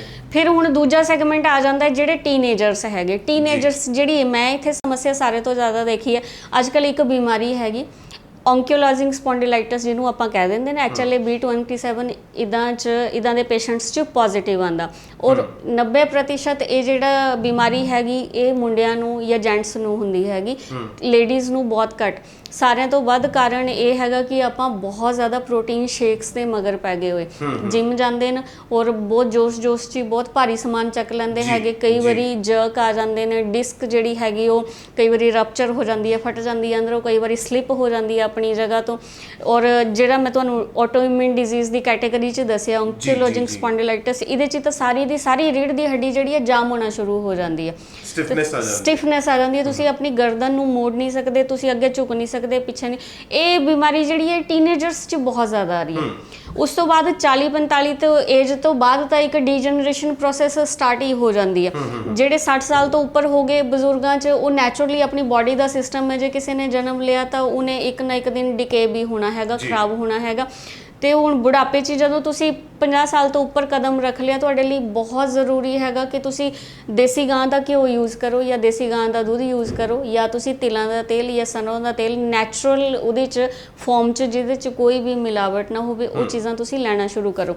ਕਿਉਂਕਿ ਬੁਢਾਪਾ ਜਦੋਂ ਆਉਂਦਾ ਹੈਗਾ ਅਕੋਰਡਿੰਗ ਟੂ ਆਯੁਰਵੇਦਾ ਬਾਤ ਐਗਰਾਵੇਟ ਹੋਏਗਾ, ਬਾਤ ਦੀ ਪ੍ਰੋਬਲਮ ਵੱਧਦੀ ਹੈਗੀ। ਜਦੋਂ ਸਰੀਰ ਦੇ ਵਿੱਚ ਬਾਤ ਵਧੇਗਾ, ਤੁਹਾਨੂੰ ਜੋੜਾਂ ਦੀਆਂ ਦਰਦਾਂ, ਰੀੜ੍ਹ ਦੀ ਹੱਡੀ ਦੀਆਂ ਦਰਦਾਂ ਜਾਂ ਹੱਡੀਆਂ ਤੋਂ ਰਿਲੇਟਡ ਦਰਦਾਂ ਹੋਣੀਆਂ ਹੈਗੀਆਂ। ਔਰ ਬਾਕੀ ਇਹ ਜਿਹੜਾ ਵਿੱਚ ਵਾਲਾ ਸੈਗਮੈਂਟ ਰਹਿ ਗਿਆ, ਜਿਵੇਂ ਲੇਡੀਜ਼ ਰਹਿ ਗਈਆਂ ਜਾਂ ਕੁੜੀਆਂ ਰਹਿ ਗਈਆਂ, ਜਾਂ ਆਪਾਂ ਕਹਿ ਦਿੰਦੇ ਹਾਂ 40 ਸਾਲ ਤੱਕ ਰਹਿ ਗਏ, ਆਪਾਂ 20 ਸਾਲ ਤੋਂ ਲੈ ਕੇ 40 ਸਾਲ ਤੱਕ 20 ਸਾਲ ਦਾ ਜਿਹੜਾ ਟਾਈਮ ਸਪੈਨ ਹੈਗਾ, ਇਹਦੇ ਵਿੱਚ ਆਪਾਂ ਬਹੁਤ ਜ਼ਿਆਦਾ ਭਾਗਮ ਦੌੜ 'ਚ ਹੀ ਹੁੰਦੇ ਹੈਗੇ, ਨਾ ਪ੍ਰੋਪਰਲੀ ਐਕਸਰਸਾਈਜ਼, ਨਾ ਪ੍ਰੋਪਰਲੀ ਡਾਈਟ ਆਪਣੀ ਰਹਿੰਦੀ ਆ। ਔਰ ਅੱਜ ਕੱਲ੍ਹ ਕੰਮ ਉੱਦਾਂ ਦੇ ਹੋ ਗਏ ਕਿ ਸਾਰਾ ਦਿਨ ਬੈਠ ਕੇ ਹੀ ਹੋਣੇ ਹੈਗੇ, ਬਹੁਤ ਕੁਛ ਮਤਲਬ ਸਰੀਰਕ ਐਕਟੀਵਿਟੀ ਕ੍ਰਿਆ ਕੁਛ ਵੀ ਨਹੀਂ ਹੁੰਦੀ ਹੈਗੀ, ਔਰ ਸ਼ਾਮ ਨੂੰ ਆਪਾਂ ਬਹੁਤ ਜ਼ਿਆਦਾ ਥੱਕ ਜਾਂਦੇ ਨੇ। ਔਰ ਜਦੋਂ ਆਪਾਂ ਨੂੰ ਲੱਗੇ ਆਪਾਂ ਕੋਈ ਵੀ ਵਿਟਾਮਿਨ ਜਾਂ ਮਲਟੀਵਿਟਾਮਿਨ ਆਪਾਂ ਕੁਛ ਵੀ ਇੱਦਾਂ ਦਾ ਖਾ ਲੈਂਦੇ ਨੇ, ਔਰ ਆਪਣਾ ਜਿਹੜਾ ਡਾਈਜੈਸਟਿਵ ਸਿਸਟਮ ਹੈ ਆਲਮੋਸਟ ਸਾਰਿਆਂ ਦਾ ਖਰਾਬ ਹੀ ਰਹਿੰਦਾ ਹੈਗਾ। ਇਹ ਸਾਰਿਆਂ ਤੋਂ ਵੱਡਾ ਕਾਰਨ ਹੈਗਾ ਲੈਕ ਆਫ ਐਕਸਰਸਾਈਜ਼ ਹੋ ਗਿਆ, ਜਾਂ ਸਨ ਬੇਦਿੰਗ, ਸੂਰਜ ਦਾ ਪ੍ਰਕਾਸ਼ ਜਿਹੜਾ ਹੈਗਾ ਪੂਰੀ ਤਰ੍ਹਾਂ ਤੋਂ ਨਹੀਂ ਮਿਲਦਾ। ਸੂਰਜ ਦਾ ਜਿਹੜਾ ਪ੍ਰਕਾਸ਼ ਹੈਗਾ ਉਹ ਇਕੱਲਾ ਵਿਟਾਮਿਨ ਡੀ ਨਹੀਂ ਦਿੰਦਾ, ਬਹੁਤ ਸਾਰੀਆਂ ਚੀਜ਼ਾਂ ਜਿਹੜੀਆਂ ਹੈਗੀਆਂ ਉਹ ਉਹਨਾਂ ਦੀ ਐਕਟੀਵਿਟੀ ਨਾਲ ਹੁੰਦੀਆਂ ਨੇ। ਅਗਰ ਸੂਰਜ ਨਾ ਹੋਵੇ ਤਾਂ ਆਪਣੀ ਧਰਤੀ 'ਚ ਜੀਵਨ ਜ਼ਿਆਦਾ ਤੋਂ ਜ਼ਿਆਦਾ 2 ਘੰਟਿਆਂ ਦੇ ਵਿੱਚ ਖਤਮ ਹੋ ਜਾਏ। ਤੇ ਇਹ ਆਪਣੇ ਬਲੱਡ ਨੂੰ ਫਲੋ ਦੇਣ ਲਈ ਬਹੁਤ ਅੱਛਾ ਰਹਿੰਦਾ ਹੈਗਾ। ਜਿਨ੍ਹਾਂ ਨੂੰ ਕਿਸੇ ਵੀ ਤਰ੍ਹਾਂ ਦੀ ਪੇਨ ਰਹਿੰਦੀ ਹੈ ਸਰੀਰ ਦੇ ਵਿੱਚ, ਉਹਨਾਂ ਨੂੰ ਧੁੱਪ ਸੇਕਣਾ ਬਹੁਤ ਜ਼ਿਆਦਾ ਜ਼ਰੂਰੀ ਹੋ ਜਾਂਦਾ ਹੈ। ਜੇ ਮੈਂ ਗੱਲ ਕਰਾਂ, ਤੁਸੀਂ ਹੁਣੇ ਆਪਾਂ ਜ਼ਿਕਰ ਕੀਤਾ ਪਿੱਠ ਦਰਦ ਦਾ, ਖਾਸ ਕਰਕੇ ਬਾਡੀ ਦੀ ਹੋਰ ਪੇਨਸ, ਤੁਸੀਂ ਇੱਕ ਇਹ ਵੀ ਦੱਸਿਆ ਕਿ ਸੂਰਜ ਦੀਆਂ ਕਿਰਨਾਂ ਨਾਲ ਬੰਦਾ ਜਿਹੜਾ ਕੋਈ ਵੀ ਪੇਸ਼ੈਂਟ ਆ ਉਹ ਰਿਲੀਫ ਵੱਲ ਨੂੰ ਤੁਰਦਾ। ਇੱਕ ਗੱਲ ਜ਼ਰੂਰ ਸਾਹਮਣੇ ਆਉਂਦੀ ਇਹਦੇ ਵਿੱਚ ਇਹ ਦੇਖਿਆ ਜਾਂਦਾ ਕਿ ਕਿਸੇ ਵੀ ਤਰੀਕੇ ਜਦੋਂ ਪੇਨ ਹੁੰਦੀ ਹੈ, ਖਾਸ ਕਰਕੇ ਭਾਵੇਂ ਜੋੜਾਂ ਦੀ ਪੇਨ ਹੋਵੇ, ਭਾਵੇਂ ਉਹ ਸਪਾਈਨ ਦੀ ਹੋਵੇ, ਬੈਕ ਦੀ ਹੋਵੇ, ਜਾਂ ਹੋਰ ਕਿਸੇ ਟਾਈਪ ਦੀ ਪੇਨ ਹੋਵੇ, ਅਕਸਰ ਦੇਖਿਆ ਗਿਆ ਲੋਕ ਮੈਡੀਸਿਨਸ ਲੈ ਲੈਂਦੇ ਨੇ, ਪੇਨ ਕਿਲਰਸ ਲੈ ਲੈਂਦੇ ਨੇ, ਐਲੋਪੈਥਿਕ ਵੱਲ ਨੂੰ ਜਾਂ ਹੋਰ ਪੈਥਿਸ ਵੱਲ ਨੂੰ ਜਾਂਦੇ ਨੇ। ਕਈ ਵਾਰ ਕੀ ਹੁੰਦਾ ਉਹਨਾਂ ਮੈਡੀਸਿਨਸ ਨੂੰ ਲੈਣ ਤੋਂ ਬਾਅਦ, ਜਿੱਦਾਂ ਤੁਸੀਂ ਸਾਈਡ ਇਫੈਕਟਸ ਦਾ ਜ਼ਿਕਰ ਕੀਤਾ, ਦਵਾਈ ਇੱਕ ਚੀਜ਼ ਨੂੰ ਠੀਕ ਕਰਦੀ ਹੈ ਪਰ 4 ਹੋਰ ਵਿਗਾੜ ਦਿੰਦੀ ਹੈ। ਜੇ ਮੈਂ ਇੱਕ ਫਰਜ਼ ਕਰਾਂ ਕਿ ਆਪਾਂ ਪੇਨ ਕਿਲਰਸ ਦਾ ਐਗਜ਼ਾਮਪਲ ਲੈਂਦੇ ਹਾਂ, ਪੇਨ ਕਿਲਰਸ ਕਹਿੰਦੇ ਜੇ ਐਕਸੈਸ ਲਓ ਤੇ ਕਿਡਨੀਜ਼ 'ਤੇ ਅਸਰ ਪਾ ਦਿੰਦੇ ਆ। ਸੋ ਇਹਨੂੰ ਫਿਰ ਕਿੱਦਾਂ ਆਯੁਰਵੈਦਿਕ ਦੇ ਵਿੱਚ ਕਿੱਦਾਂ ਬਚਾਇਆ ਜਾ ਸਕਦਾ, ਕਿਉਂਕਿ treatment at the day and ਉਸੇ ਥਾਂ ਦਾ ਹੀ ਹੋਣਾ, ਉਸੇ ਮਸਲਸ ਦਾ ਹੋਣਾ, ਜਾਂ ਉਸੇ ਇਫੈਕਟਡ ਪਾਰਟ ਦਾ ਹੋਊਗਾ। ਬਿਲਕੁਲ, ਮੈਂ ਤੁਹਾਨੂੰ ਇੱਕ ਚੀਜ਼ ਪਹਿਲਾਂ ਹੀ ਦੱਸ ਕੇ ਹਟੀ ਹਾਂ ਕਿ ਆਯੁਰਵੇਦ ਕਦੇ ਵੀ ਇੱਕ ਸਿੰਗਲ ਪਾਰਟ ਨੂੰ ਲੈ ਕੇ ਕੰਮ ਨਹੀਂ ਕਰਦਾ। ਆਯੁਰਵੇਦ ਹਮੇਸ਼ਾ ਕੰਸੀਡਰ ਕਰਦਾ ਕਿ ਆਪਣੀ body as a team work ਕਰਦੀ ਹੈ, ਔਰ ਆਪਣਾ ਜਿਹੜਾ ਇਹਦੇ ਚ ਲਾਅ ਆਫ ਟ੍ਰੀਟਮੈਂਟ ਰਹਿੰਦਾ ਹੈਗਾ, ਆਪਾਂ ਪਹਿਲੇ ਸਰੀਰ ਦੀ ਸਫਾਈ ਕਰਦੇ ਨੇ, ਜਿਹਦੇ ਨਾਲ ਬਾਡੀ ਆਟੋਮੈਟਿਕਲੀ ਹੀਲਿੰਗ ਮੋਡ 'ਚ ਹੀ ਆਉਂਦੀ ਹੈ। ਹੁਣ ਰਹੀ ਜਿਹੜੀ ਆਪਾਂ ਮੈਡੀਸਿਨਸ ਦਿੰਦੇ ਨੇ, ਦੇਖੋ ਜਿੱਥੇ ਵੀ ਦਰਦ ਹੁੰਦੀ ਹੈਗੀ ਕਿਸੇ ਵੀ ਬਾਡੀ ਦੇ ਪਾਰਟ 'ਚ, ਚਾਹੇ ਉਹ ਹੱਡੀਆਂ 'ਚ ਹੋਵੇ, ਚਾਹੇ ਮਸਲਸ 'ਚ ਹੋਵੇ, ਚਾਹੇ ਸਕਿਨ 'ਚ ਹੋਵੇ, ਚਾਹੇ ਕਿਸੇ ਨੂੰ ਕਿਸੇ ਵੀ ਤਰ੍ਹਾਂ ਦੀ ਕੋਈ ਨਰਵ ਬਲੌਕ ਹੋ ਗਈ ਹੋਵੇ ਜਾਂ ਰਪਚਰ ਹੋ ਗਈ ਹੋਵੇ, ਉਸ ਪਰਟੀਕੂਲਰ ਏਰੀਆ ਨੂੰ ਜਦੋਂ ਵੀ ਦਰਦ ਹੋਏਗੀ ਉਸ ਏਰੀਆ 'ਚ ਸੂਜਨ ਵੱਧ ਜਾਂਦੀ ਹੈਗੀ। ਤੇ ਆਯੁਰਵੇਦ 'ਚ ਬਹੁਤ ਅੱਛੀ ਐਂਟੀ ਇਨਫਲੇਮੇਟਰੀ ਡਰੱਗਸ ਜਿਹੜੀਆਂ ਹੈਗੀਆਂ ਉਹ ਅਵੇਲੇਬਲ ਰਹਿੰਦੀਆਂ। ਮੈਂ ਤੁਹਾਨੂੰ ਪਹਿਲਾਂ ਦੱਸ ਕੇ ਹਟੀ ਹਾਂ ਕਿ ਪੁਰਾਣੇ ਟਾਈਮ 'ਚ ਜਦੋਂ ਫ੍ਰੈਕਚਰ ਹੋ ਜਾਂਦਾ ਸੀ, ਤੁਸੀਂ ਆਪ ਘਰ ਟ੍ਰੀਟਮੈਂਟ ਕਰਦੇ ਸੀ। ਕੀ ਕਰਦੇ ਸੀ? ਹਲਦੀ ਦੁੱਧ 'ਚ ਫੈਂਟ ਕੇ ਪੀਂਦੇ ਸੀ।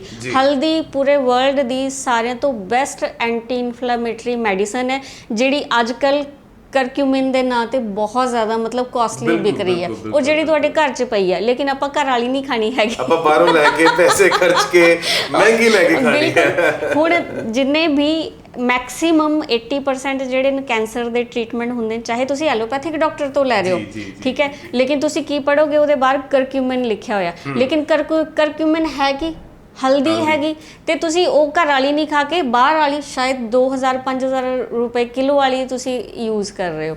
ਇਹ ਚੀਜ਼ ਹੋ ਜਾਂਦੀ ਹੈ ਕਿ ਮੈਡੀਸਨ ਜਿਹੜੀਆਂ ਹੈਗੀਆਂ ਉਹੀ ਹੈਗੀਆਂ ਜਿਹੜੇ ਪੁਰਾਣੇ ਟਾਈਮ 'ਚ ਸੀ, ਉਹਨਾਂ ਦਾ ਮੋਡ ਆਫ ਐਕਸ਼ਨ ਵੀ ਸੇਮ ਹੀ ਹੈਗਾ ਕਿ ਜਿੱਥੇ ਚੋਟ ਲੱਗੇਗੀ ਉੱਥੇ ਸੂਜਨ ਆਏਗੀ ਹੀ ਆਏਗੀ। ਪਹਿਲਾਂ ਆਪਾਂ ਉਹ ਸੂਜਨ ਲੈਣੀ ਹੈਗੀ, ਸੂਜਨ ਤੋਂ ਬਾਅਦ ਉਹਨੇ ਆਪਣੇ ਆਪ ਹੀਲ ਹੋ ਜਾਣਾ। ਔਰ ਨੋ ਡਾਊਟ ਆਯੁਰਵੇਦ 'ਚ ਬਹੁਤ ਅੱਛੀ ਪੇਨ ਕਿਲਰਸ ਰਹਿੰਦੀਆਂ ਹੈਗੀਆਂ। ਜੇ ਮੈਂ ਤੁਹਾਨੂੰ ਦੱਸਾਂ ਆਯੁਰਵੇਦ 'ਚ ਜਿਵੇਂ ਪੁਰਾਣੇ ਟਾਈਮ 'ਚ, ਹੁਣ ਉਹ ਮੈਡੀਸਨ ਬੈਨ ਹੈਗੀ ਆਯੁਰਵੇਦ 'ਚ, ਆਪਾਂ ਭੰਗ ਜਿਹਨੂੰ ਕਹਿ ਦਿੰਦੇ ਹੈਗੇ, ਮਾਰੀਜੋਨਾ ਕਹਿ ਦਿੰਦੇ ਹੈਗੇ, ਲੇਕਿਨ ਹੁਣ USA ਨੇ ਉਹਨੂੰ ਪਰਮਿਟ ਕਰਤਾ, ਕੈਨੇਡਾ ਦੀ ਗਵਰਨਮੈਂਟ ਨੇ ਪਰਮਿਟ ਕਰਤਾ।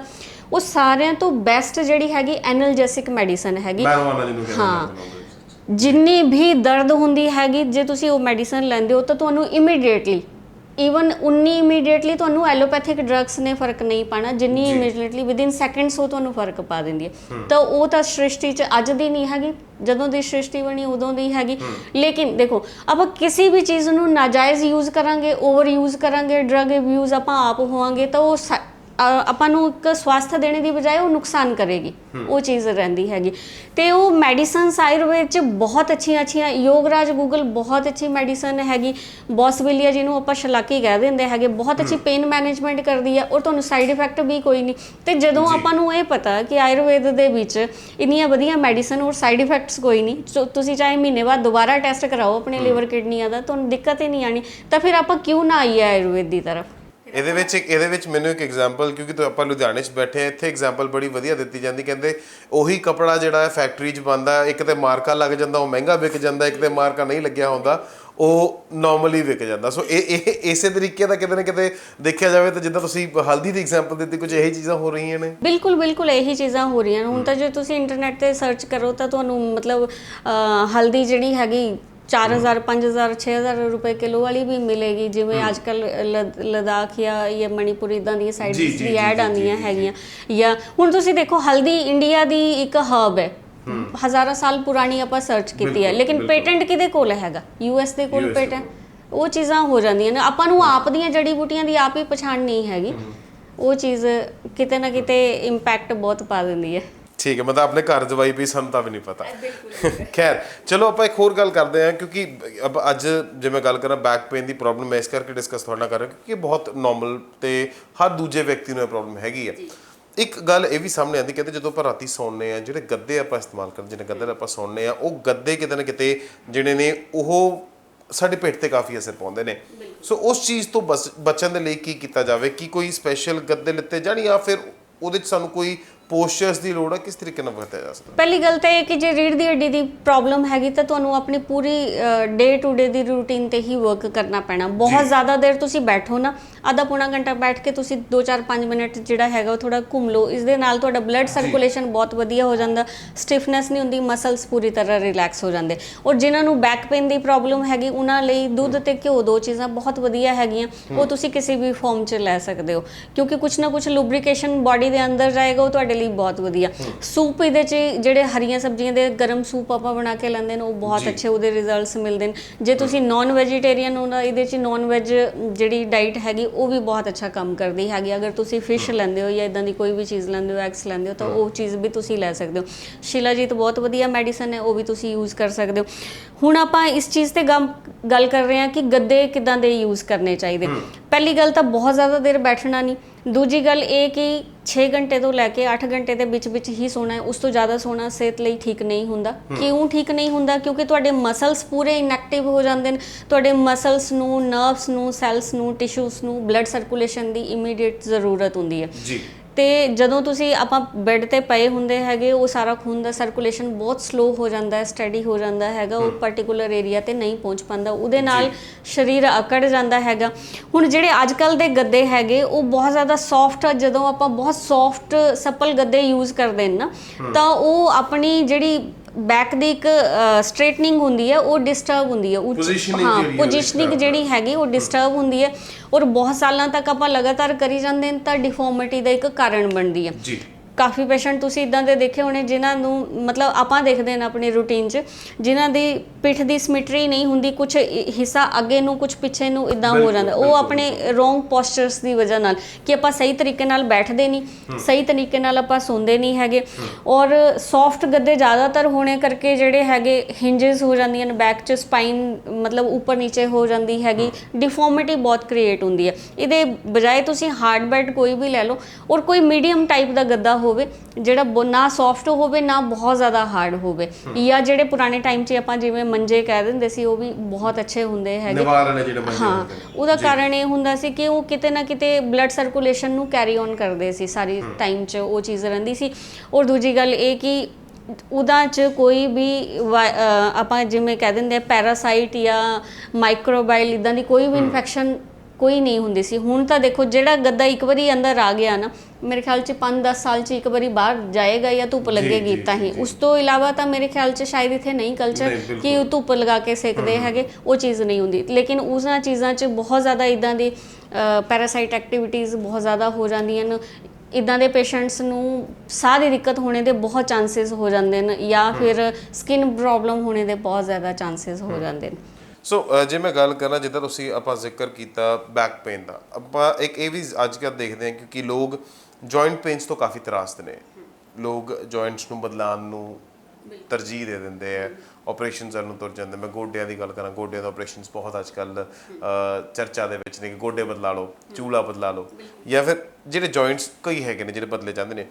ਕੀ ਆਯੁਰਵੈਦਿਕ ਮੈਡੀਸਿਨਸ ਦੇ ਵਿੱਚ ਕੋਈ ਇਹੋ ਜਿਹਾ ਇਲਾਜ ਹੈਗਾ, ਕੋਈ ਦਵਾਈਆਂ ਅਜਿਹੀਆਂ ਹੈਗੀਆਂ ਜੋ ਕਿ ਬਿਨਾਂ ਆਪਰੇਸ਼ਨ ਤੋਂ, ਜਾਂ ਫਿਰ ਕੋਈ ਐਸੀ ਟੈਕਨੀਕ ਜਿਸ ਦੇ ਨਾਲ, ਕਿਉਂਕਿ ਤੁਸੀਂ ਆਪ ਦੱਸੇ ਕਿ ਪਹਿਲੇ ਬਾਡੀ ਦੀ ਪੂਰੀ ਡੀਟੌਕਸੀਫਿਕੇਸ਼ਨ ਹੁੰਦੀ, ਉਸ ਤੋਂ ਬਾਅਦ ਤੁਸੀਂ ਦਵਾਈਆਂ ਦਿੰਦੇ ਹੋ, ਕੀ ਕੋਈ ਅਜਿਹੀ ਟੈਕਨੀਕ ਹੈਗੀ ਹੈ, ਕੋਈ ਅਜਿਹੀਆਂ ਦਵਾਈਆਂ ਹੈਗੀਆਂ ਨੇ ਜਿਹੜੀਆਂ ਇਹਨਾਂ ਜੋੜਾਂ ਦੇ ਦਰਦਾਂ ਤੋਂ ਬਚਾਵੇ ਤੇ ਆਪਰੇਸ਼ਨਸ ਤੋਂ ਥੋੜ੍ਹਾ ਪਰਹੇਜ਼ ਕਰਾਵੇ? ਕਿਉਂਕਿ ਬਹੁਤ ਸਾਰੇ ਲੋਕ ਅੱਜ ਦੀ ਡੇਟ ਸ਼ਾਇਦ ਆਪਰੇਸ਼ਨਸ ਅਫੋਰਡ ਨਹੀਂ ਕਰਦੇ ਜਾਂ ਕਰਾਉਣਾ ਨਹੀਂ ਚਾਹੁੰਦੇ। ਦੇਖੋ, ਕਿਸੇ ਨਾ ਕਿਸੇ ਪੁਆਇੰਟ ਤੇ ਆਪਾਂ ਕਹਿ ਦਈਏ ਕਿ ਕਦੇ ਨਾ ਕਦੇ ਕੁਝ ਕੇਸਿਸ 'ਚ, ਸਾਰਿਆਂ 'ਚ ਨਹੀਂ, ਜੇ ਆਪਾਂ 100% ਪ੍ਰਤੀਸ਼ਤ ਦੀ ਗੱਲ ਕਰੀਏ ਤਾਂ 2-4 ਜਾਂ 5% 'ਚ ਨੈਸੈਸਿਟੀ ਵੀ ਹੈਗੀ। ਜਦੋਂ ਵੀ ਕੋਈ ਐਕਸੀਡੈਂਟਲ ਇੰਜਰੀ ਹੋ ਜਾਏਗੀ ਜਾਂ ਕੋਈ ਵੀ ਇੱਦਾਂ ਦੀ ਚੀਜ਼ ਹੋ ਜਾਏਗੀ, ਤੁਹਾਨੂੰ ਰਿਪਲੇਸਮੈਂਟ ਲਈ ਕਿਹਾ ਜਾਂ ਰੀੜ੍ਹ ਦੀ ਹੱਡੀ ਦਾ ਉਦੋਂ ਆਪਰੇਟ ਹੋਣਾ ਹੈ, ਜਾਂ ਸਰਵਾਈਕਲ ਦਾ, ਜਾਂ ਚੂਲਿਆਂ ਦਾ, ਜਾਂ ਗੋਡਿਆਂ ਦਾ ਹੋਣਾ ਹੈ, ਉਹ ਚੀਜ਼ ਸਮਝ ਆ ਜਾਂਦੀ ਹੈ। ਠੀਕ ਹੈ ਕਿ ਉਹ ਚੀਜ਼ ਜਾਇਜ਼ ਹੈ। ਉਦੋਂ ਉਸ ਦੀ ਜਗ੍ਹਾ ਆਯੁਰਵੇਦ ਉਹਨੂੰ ਰਿਪਲੇਸ ਨਹੀਂ ਕਰੇਗਾ, ਕਰਨਾ ਵੀ ਨਹੀਂ ਚਾਹੀਦਾ, ਔਰ ਕਿਸੇ ਨੂੰ ਗਲਤ ਵੀ ਨਹੀਂ ਗਾਈਡ ਕਰਨਾ ਚਾਹੀਦਾ। ਦੂਜੀ ਗੱਲ, ਲੇਕਿਨ ਜੇ ਆਪਾਂ ਗੋਡਿਆਂ ਦੀ ਗੱਲ ਕਰੀਏ ਤੇ ਗੋਡਿਆਂ ਦਾ ਆਪਰੇਸ਼ਨ, ਜੇ ਤੁਹਾਡੀ ਉਮਰ ਜਿਹੜੀ ਹੈਗੀ 60-70 ਸਾਲ ਦੇ ਆਸ-ਪਾਸ ਹੈਗੀ, ਔਰ ਤੁਹਾਨੂੰ 4th ਗ੍ਰੇਡ ਦੀ ਪ੍ਰੋਬਲਮ ਹੈ ਕਿ ਬਿਲਕੁਲ ਤੁਸੀਂ ਚੱਲ ਨਹੀਂ ਸਕਦੇ, ਗੋਡਿਆਂ ਤੇ ਭਾਰ ਹੀ ਨਹੀਂ ਆ ਰਿਹਾ, ਤੁਸੀਂ ਇੱਕ ਕਦਮ ਵੀ ਨਹੀਂ ਪੁੱਟ ਸਕਦੇ, ਫਿਰ ਤਾਂ ਜੇ ਤੁਹਾਨੂੰ ਐਡਵਾਈਸ ਕੀਤਾ ਤੁਸੀਂ ਕਰਾ ਲਓ। ਲੇਕਿਨ ਜੇ ਤੁਸੀਂ ਹੋ 40 ਸਾਲ ਦੇ ਜਾਂ 45 ਸਾਲ ਦੇ ਜਾਂ 50 ਸਾਲ ਦੇ, ਲੇਕਿਨ ਹਾਲੇ ਥੋੜਾ ਬਹੁਤ ਚੱਲ ਵੀ ਪਾ ਰਹੇ ਹੋ, ਲੇਕਿਨ ਤੁਸੀਂ ਇਹ ਸੋਚ ਰਹੇ ਹੋ ਕਿ ਮੈਂ ਕਰਾ ਲਾਂ ਤਾਂ ਮੈਂ ਠੀਕ ਰਹੂੰਗਾ ਕਿ ਮੈਂ ਨਾ ਕਰਾਂ ਜਾਂ ਮੈਂ ਆਯੁਰਵੇਦ 'ਚ ਜਾਂ ਤਾਂ ਠੀਕ ਰਹੂੰਗਾ, ਤੇ ਤੁਹਾਨੂੰ ਹਰ ਚੀਜ਼ ਦੇ ਦੇਖੋ ਦੋ ਪਹਿਲੂ ਹੁੰਦੇ ਹੈਗੇ, ਉਹਦੀ ਅੱਛਾਈ ਵੀ ਹੈਗੀ ਤੇ ਉਹਦੀ ਬੁਰਾਈ ਵੀ ਨਾਲ ਹੈਗੀ, ਠੀਕ ਹੈ। ਆਪਾਂ ਇਸ ਟਾਈਮ ਸਿਰਫ ਇੱਕ ਕੰਫਰਟ ਜ਼ੋਨ ਦੇਖਦੇ ਨੇ ਕਿ ਆਪਰੇਟ ਕਰਾ ਲਿਆ ਬਸ ਆਪਾਂ ਠੀਕ ਹੋ ਜਾਣਾ, ਲੇਕਿਨ ਆਪਣੇ ਕੋਲ ਇੱਥੇ ਬਹੁਤ ਸਾਰੇ ਪੇਸ਼ੈਂਟਸ ਇੱਦਾਂ ਦੇ ਆਉਂਦੇ ਨੇ ਜਿਨ੍ਹਾਂ ਨੇ ਗੋਡਿਆਂ ਦੇ ਵੀ ਆਪਰੇਸ਼ਨ ਕਰਾ ਲਏ, ਰੀੜ੍ਹ ਦੀ ਹੱਡੀ ਦਾ ਵੀ ਕਰਾ ਲਿਆ, ਚੂਲੇ ਵੀ ਬਦਲਾਏ, ਲੇਕਿਨ ਦੇਖੋ ਗਾਰੰਟੀ ਮੈਡੀਕਲ ਫੀਲਡ 'ਚ ਤੁਹਾਨੂੰ ਕਿਸੇ ਨੇ ਵੀ ਨਹੀਂ ਦੇਣੀ, ਨਾ ਤੁਹਾਨੂੰ ਕਿਸੇ ਨੇ ਦਵਾਈ ਦੇਣੀ ਹੈ ਤਾਂ ਦੇਣੀ ਹੈ, ਨਾ ਤੁਸੀਂ ਆਪਰੇਟ ਕਰਾ ਲੋਗੇ ਤਾਂ ਵੀ ਨਹੀਂ ਦੇਣੀ ਹੈ। ਉਹਦਾ ਕਾਰਨ ਇਹ ਹੈਗਾ ਕਿਉਂਕਿ ਹਰ ਇਨਸਾਨ ਇੱਕ ਦੂਜੇ ਤੋਂ ਵੱਖ-ਵੱਖ ਹੈਗਾ, ਔਰ ਜੇ ਆਪਾਂ ਗੋਡੇ ਹੀ ਪਵਾ ਲਏ ਨਾ ਅੱਜ, ਤਾਂ ਉਹਦੀ ਵੀ ਇੱਕ ਟਾਈਮ ਹੈਗੀ, 10 ਸਾਲ 15 ਸਾਲ, ਜੇ ਤੁਸੀਂ ਆਪਣੀ ਉਮਰ ਨੂੰ ਕੈਲਕੂਲੇਟ ਕਰੋ, ਜੇ ਤੁਸੀਂ 40 ਸਾਲ ਦੇ ਹੋ ਤਾਂ 15 ਸਾਲਾਂ ਬਾਅਦ ਕਿਆ ਤੁਸੀਂ ਦੁਬਾਰਾ ਰੈਡੀ ਹੋ ਆਪਰੇਟ ਕਰਾਣੇ ਲਈ, ਜਾਂ 20 ਸਾਲਾਂ 'ਚ ਦੁਬਾਰਾ ਰੈਡੀ ਹੋ, ਜਾਂ 10 ਸਾਲਾਂ 'ਚ, ਇਹ ਡਿਪੈਂਡ ਕਰੇਗਾ ਕਿ ਤੁਹਾਨੂੰ ਹੋਰ ਕੋਈ ਬਿਮਾਰੀ ਨਹੀਂ ਹੈਗੀ ਤਾਂ ਇੰਨਾ ਟਾਈਮ ਸਪੈਨ ਹੈ, ਨਹੀਂ ਤਾਂ 5 ਜਾਂ 10 ਸਾਲ ਵੀ ਹੋ ਜਾਂਦਾ। ਜੇ ਤੁਸੀਂ ਇਹ ਕੰਪਰੋਮਾਈਜ਼ ਕਰਨੇ ਲਈ ਤਿਆਰ ਹੋ ਕਿ ਮੈਂ ਗੋਡੇ ਪਵਾ ਰਿਹਾ ਲੇਕਿਨ ਮੈਂ ਝੁਕੂੰਗਾ ਨਹੀਂ, ਮੈਂ ਬੈਠੂੰਗਾ ਨਹੀਂ, ਮੈਂ ਸਿਰਫ ਕੁਰਸੀ ਤੇ ਬੈਠੂੰਗਾ, ਮੈਂ ਦੇਖੋ ਤੁਹਾਡੀ ਲਾਈਫ ਹਰ ਜਗ੍ਹਾ ਤੇ ਕੰਪਰੋਮਾਈਜ਼ ਹੋਣੀ ਹੈ। ਤੁਸੀਂ ਆਪਣੇ ਬੱਚਿਆਂ ਨਾਲ ਭੱਜ ਦੌੜ ਨਹੀਂ ਸਕਦੇ, ਤੁਸੀਂ ਨੀਚੇ ਨਹੀਂ ਬੈਠ ਸਕਦੇ ਜ਼ਮੀਨ ਤੇ, ਜਾਂ ਤੁਸੀਂ ਗੁਰਦੁਆਰਾ ਸਾਹਿਬ ਜਾਣਾ ਜਾਂ ਮੱਥਾ ਟੇਕਣਾ, ਤੁਸੀਂ ਚੌਕੜੀ ਮਾਰ ਕੇ ਨੀਚੇ ਨਹੀਂ ਬੈਠ ਸਕਦੇ, ਠੀਕ ਹੈ। ਤੁਸੀਂ ਬਹੁਤ ਜ਼ਿਆਦਾ ਤੇਜ਼ ਚੱਲ ਨਹੀਂ ਸਕਦੇ, ਜੇ ਤੁਹਾਨੂੰ ਕਦੇ ਕਿਤੇ ਐਮਰਜੈਂਸੀ ਆ ਗਈ ਤੁਸੀਂ ਭੱਜ ਨਹੀਂ ਸਕਦੇ, ਜੇ ਬਾਈ ਚਾਂਸ ਇੱਦਾਂ ਦਾ ਹੋ ਗਿਆ ਦੁਬਾਰਾ ਮਤਲਬ ਉਸੇ ਜਗ੍ਹਾ ਤੇ ਤੁਹਾਨੂੰ ਦੁਬਾਰਾ ਸੱਟ ਲੱਗੀ, ਰੀਓਪਰੇਟ ਹੋਣਾ ਪਏਗਾ।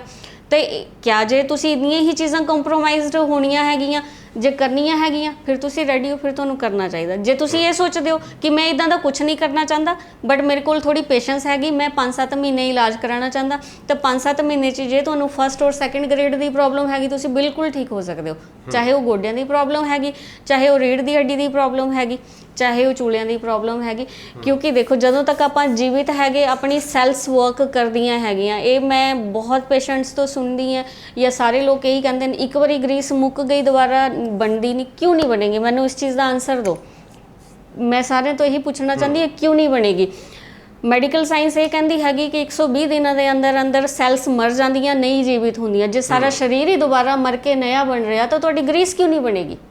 ਠੀਕ ਹੈ, ਸ਼ਰਤ ਇੱਕ ਹੈਗੀ ਕਿ ਜਿਹੜਾ ਆਪਾਂ ਖਾਣੇ 'ਚ ਪਰਹੇਜ਼ ਦੱਸਾਂਗੇ ਉਹ ਕਰੋਗੇ ਤਾਂ ਸਾਰਾ ਕੁਝ ਰੀਲੂਬਰੀਕੇਸ਼ਨ ਬਣਦੀ ਹੈਗੀ। ਮਤਲਬ ਮੇਰਾ ਬੋਲਣੇ ਦਾ ਇਹ ਮਤਲਬ ਹੈ ਕਿ ਉਹ ਬਾਹਰੋਂ ਕੋਈ ਚੀਜ਼ ਨਹੀਂ ਆਈ ਕਿ ਆਪਾਂ ਉਹਦੇ 'ਚ ਪਾ ਦੇਣੀ ਹੈ ਤਾਂ ਹੀ ਹੋਣਾ। ਬੋਡੀ ਸਰੀਰ ਆਪਣੇ ਆਪ ਠੀਕ ਕਰਦਾ, ਦਵਾਈਆਂ ਬਾਅਦ 'ਚ ਠੀਕ ਕਰਦੀਆਂ। ਦਵਾਈਆਂ ਤੁਹਾਨੂੰ ਜਸਟ ਇੱਕ ਏਡ ਦਿੰਦੀਆਂ ਹੈਗੀਆਂ, ਲੇਕਿਨ ਤੁਸੀਂ ਸਰੀਰ ਨੂੰ ਆਪਣੇ ਆਪ ਕੰਮ ਕਰਨੇ ਲਈ ਉਹਨੂੰ ਥੋੜੀ ਦੇਰ ਉਹਨੂੰ ਖਾਲੀ ਛੱਡੋ, ਬਿਲਕੁਲ ਸ਼ਾਂਤ ਰੱਖੋ ਔਰ ਅੰਦਰੋਂ ਉਹਨੂੰ ਖਾਣੇ ਨਾਲ ਨਾ ਭਰੋ।